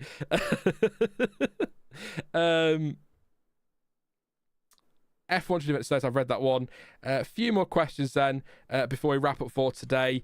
I was going to have a chunter about Miami, but I don't really know what to say, if I'm being honest. I guess... So just have a look at a few data things here. Have a look at some battles in a minute for teammates before we wrap up. But Miami's staying on the calendar until at least 2041. Got a 10-year extension to its original agreement. So it's here for a long time, is Miami. And, you know, the first few laps of the race this year were really enjoyable. That first chunk of the race with the battling, that's what we want to see. But then it just settled back into more of a Miami-style race, didn't it? Which was a shame because it was gearing up to be quite a classic. The rain never came to kind of spice it up as well. But to keep this track on the calendar for as long as they are, it's a track I'm not sold on. But I'm hoping that with it being relatively new and maybe some tweaks as well, it might be something they can look at. It might change their mind in the future. And I'm aware that what I'm about to say might be a bit of a rose-tinted spectacles, back in my day kind of wittery moan things that I do from time to time. But it is really infuriating for me that we've got these incredible racetracks around the world, some still on the calendar, these brilliant classic tracks that are desperate to get on the calendar or who are desperate for an extension, even just some sort of rotational agreement. They're desperate, Spa, for example, to be on the calendar, that are full of history, good racetracks, great racetracks, good racing, the soul of the sport. We've got all these tracks and we just end up on these soulless street tracks. And, you know, I get... follow the money. It's business at the end of the day. FOM are always going to follow the money in that regard. So I get it. I get that there's a lot of celebrities around Miami and that's good for the brand. Totally understand why they do it. But street tracks for me, particularly these modern ones. I mean, I've said this before. You look at Singapore, Singapore. Look at Singapore and Saudi and Las Vegas. When the camera's low and you're watching the cars, they're just the same thing. We know they're different layouts. You see the different corners, but they don't look really any different. Whereas you'll know Eau Rouge and Radion. Day or night, you're going to know that corner. So it's just a shame to see they're so desperate to race around street tracks and that they're such a big part of the calendar. And I really worry that in 20 years' time, we're going to end up in a situation where we end up with predominantly street tracks and then 2 races in Saudi, Bahrain, and if they're getting that, probably Qatar and Abu Dhabi too, because that's where the money's at. And it's just such a shame because I don't want... And it's not an anti-American thing. And it's not me being a closed shop to new tracks. That's not the case at all. I just want F1 to ensure that these, as I say, soulless tracks can coexist with the great circuits we've got so that we still respect the history of the sport and still keep some of the soul in the sport.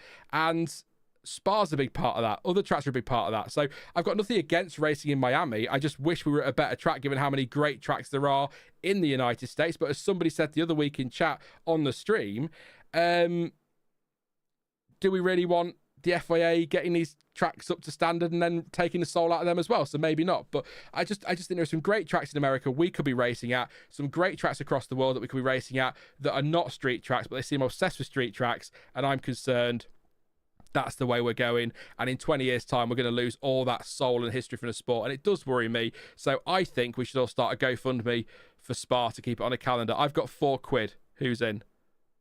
I think £4's a good amount of money there. So if you could all put a £5 in, we'll see if we can get Spa on the calendar. I don't know.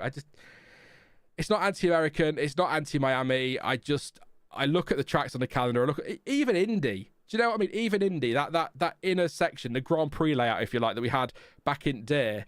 You know, I have no problem with racing there. I'd much rather that than Miami. Vegas is a bit different because Vegas is an experience, isn't it? It's not just a race, it's an experience. But I just think that's a good track, and that would be a great place to be rather than Miami. But here we are. £4.50, says Nick. AJ says, I don't like Miami. Sector 2 really sucks. See, here's the thing, actually, though. Can you see my cursor on screen? You can't. Oh, you can. So this, where are we? This section here, 11, 12, 13, I think is a really decent section for racing because you've got the long run from turn 8. Your DRS kicks in here after turn 9 before 10. You run through here. You've got the run on the driver. You've got multiple lines through 11 which gives you options into 12. And we started with Hamilton and Ocon today, side by side. So I think as a track, there are parts of it, particularly that section, that I think work really well. It's just another soulless street track. But I also understand, because I'm not stupid, I also understand that in 20 years' time, Miami might be seen as a classic track and people might love it then. And it might be seen in the same way. We might have a race on the streets of Gainsborough and everyone goes, oh God, another soulless street track. It's terrible. Oh, why can't we have a track like Miami? So there'll be tweaks over the years. It'll change and it'll be seen differently. But right now, it's just a shame that of all the circuits in the world, we're racing at Miami. And I'd take Indy. Not the oval. I mean, the Grand Prix layout that we used to have. So who knows? Who knows? Tony says, well, right, get rid of Monaco too. As a race, yes. As an event, no. I think you could do things over like time trials almost, like qualifying laps. That's where the points are scored, and then you can do something different with the race. But it's not a great race. Maybe this year with the mandatory 2 stops we're going to have, it will solve all the problems of Monaco, Tony. You never know. Because that's what we think. We often think, we look at Monaco, don't we? The one thing we always say in Monaco, do you know what we really need? More pit stops. If we have more pit stops, it will guarantee that, oh no, they still can't overtake, they still can't race closely, they're still driving slowly. All it does, this Monaco, I'm on it now, this Monaco mandatory 2-stopper, all it does is it means that cars drive slowly, then it comes to the pit stop window, they either try and undercut, and then the driver in front floors it because they've got more pace and more pace in the tyres. So they floor it, so they stay ahead. Then they rejoin in the lead. So they slow down again, drive much slower. Then when the second stop comes, they do the same again. You just speed up around the pit stops, and that's where all the action is going to happen. So it's not going to do anything. And I hope we come back to this in... When's Monaco? Like 4 weeks' time, and it actually worked really well, but I just don't think it's going to make any difference. Anyway, let's move on from tracks. Make the blue run off into genuine water with Gay to spice it up for the meme, says Jamie. Sold. I'll do that one for sure. Shall remind him, Ricciardo literally winning with about 60% of his engine or whatever it was. That's how Monaco is. Yeah. He lost his, was it the MGU H or K? He lost one of his Ungers. Whatever. He lost one of them, his motor generator units, and it resulted in nothing. And he was just able to drive really slowly and won the race. So multiple pit stops is not the solution. The closest you're going to get is if you mandate all 3 tyres, but they're not going to do that either. So it was the H, was it? Yeah, there we go. So I don't know. Corn says with 2 stops, they don't need to save tyres. They don't need to save tyres at Monaco anyway, Corn, really. And it's not going to stop them driving more slowly than they have to because of the risks of Monaco. You just don't need to push the car to the limits at all. So even if the tyres were being chewed up to pieces or were incredibly, lasted forever, they're still going to drive more slowly than they have to because that's just the way they go. God, I'm talking tonight. This is the problem when Sean does late night streams. Sure, I am 100% a night owl. Do not bother me in the morning. I am foul every morning. I just do not do mornings, right? Okay? Evenings, night times, can't shut me up. And all I want to do is work. It's ridiculous. I might have to have a word of work and just say I'll work nights permanently because it's when you get the best out of me. Sky Sports are awful, I agree. I'm kind of dreading this season. Final point on this, and I will take a couple of your comments and we're wrapping up, but final point on this one. I've said it a million times. I am not looking forward to Lando Norris being in this championship battle this year because I can't be bothered with the Sky stuff. The inevitable stuff that will come every time a Brit is in a championship fight. Circle jerk, circle jerk, circle jerk. That's all they do. So anyway, yes, let's take some of your comments. That's inappropriate language. I apologise. It's all that I could think of. Hopefully the bosses aren't going to tell me off for that one. They might do. I don't know.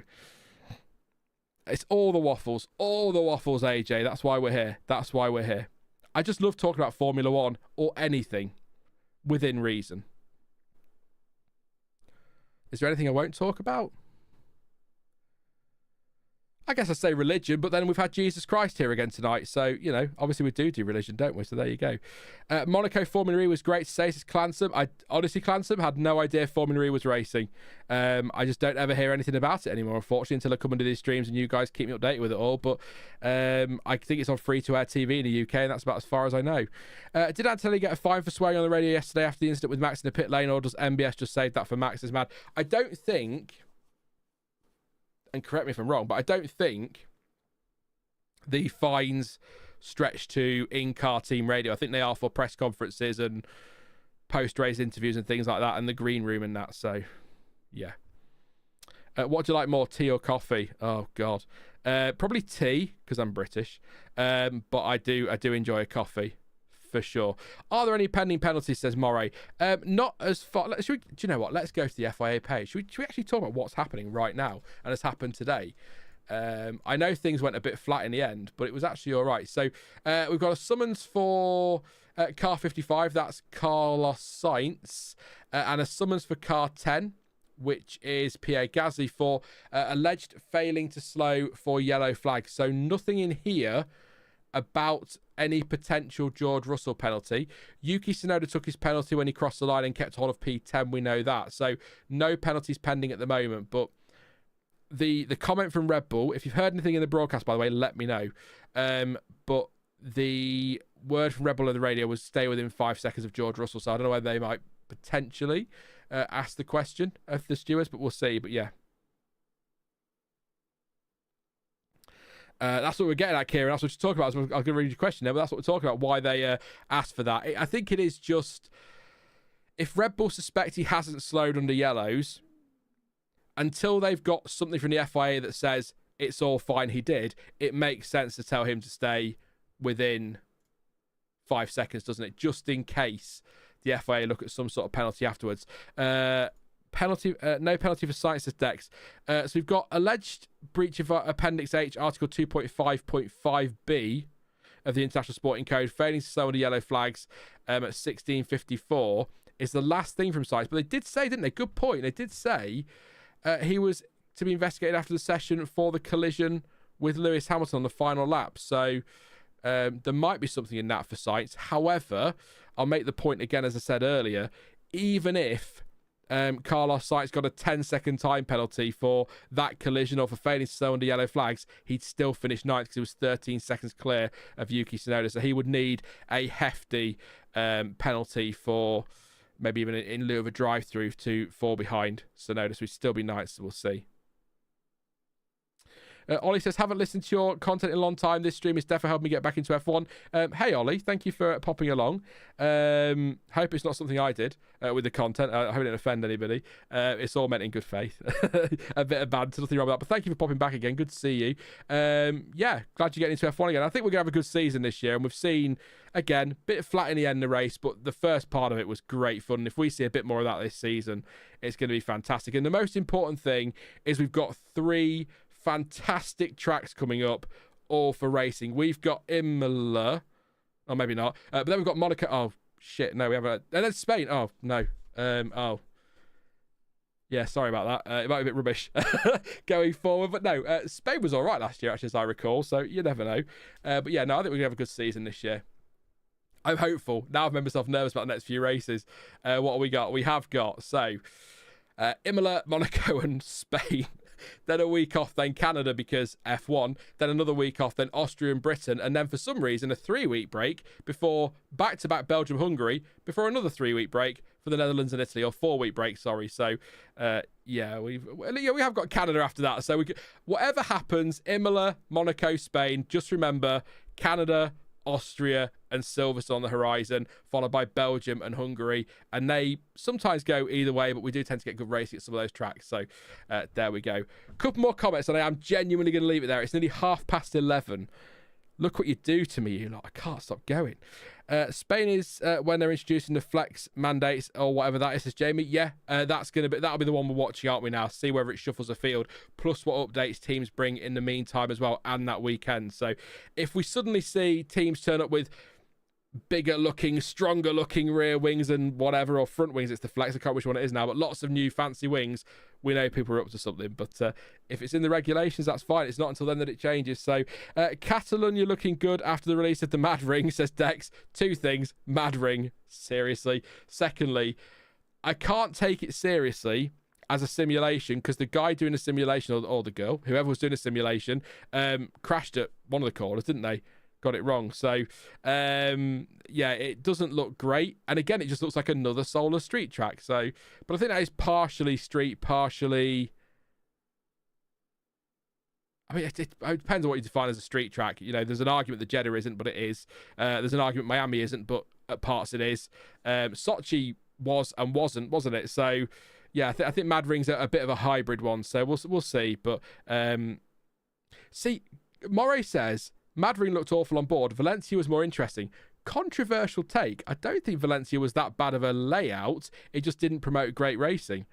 I think it looked good. I mean, to look at. Hear me out, but it didn't give us what we wanted. But I don't think it was as bad as people remember. But yeah, Mad Ring is interesting for something that's probably going to be really flat and dull. But I assume then this is the last one for Barcelona, right? Must be. Because yeah, it's the Spanish Grand Prix next year is Madrid. So unless they're going to make Barcelona the European Grand Prix for a year, I don't know. I've not heard any more on that yet. I have just realised I could have done a race reaction, but anyway, couple more and then I'm definitely going to end it. So yeah, next year is on the contract, then done afterwards. So let's see what we do with. I mean, they might just go European Grand Prix for Spain, the Barcelona track next year, and then the Spanish Grand Prix is definitely Madrid. That's been confirmed. We know that one.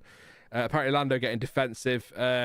He does get quite defensive and quite down on himself quite a lot as well. So yeah, something you'll need to manage. But just I don't know what. No, Sky replaying the Ferrari stuff. We're going to wrap it up there because I can't watch all this again. Thank you so much for tuning in for the race watch along, which turned into. God knows what that last hour was. A lot of waffle, but probably quite a lot I can clip up for content as well for people who don't watch the stream. So thank you guys, for keeping me company through that and for helping to keep me chatting. Because, yeah, good stuff. And it's I think it's because I know that it's a couple of weeks before we're live again. Does Shaw must miss Paul Ricard? As a circuit, no. Migraine Central. Oh, that place was awful. But, you know, it would have been good in 2020, you know. Multiple layouts, going to have 4 races there a weekend at least. But yeah, anyway, I am going. I'm going. That's it. I go to the end screen, then I have to leave. That's the one. Thank you for tuning in. Please do leave a like before you go. Really appreciate it. Thank you for everyone who has dropped a like already. And subscribe as well. Lots to come. We've got Elizabeth will have some stuff to wrap up probably tomorrow morning now before that gets out. And then I'm back on Tuesday and Saturday. And then we're gearing up for the triple header. Lots of shorts in between as well. Lots of videos. Just lots of content to come. But thank you for your company. And thank you for listening to me talking absolute nonsense. I would go get some sleep, Jamie, but I've got another few hours to do of work yet, but we'll see how we go. I'm gonna go put some City Planner plays on while I do some editing. There we go. Sounds like a plan to me. I'm just gonna go. I'm leaving. I'm going. But as ever, thank you for watching. I've been Sean. This has been the F1 Word, and until next time, goodbye.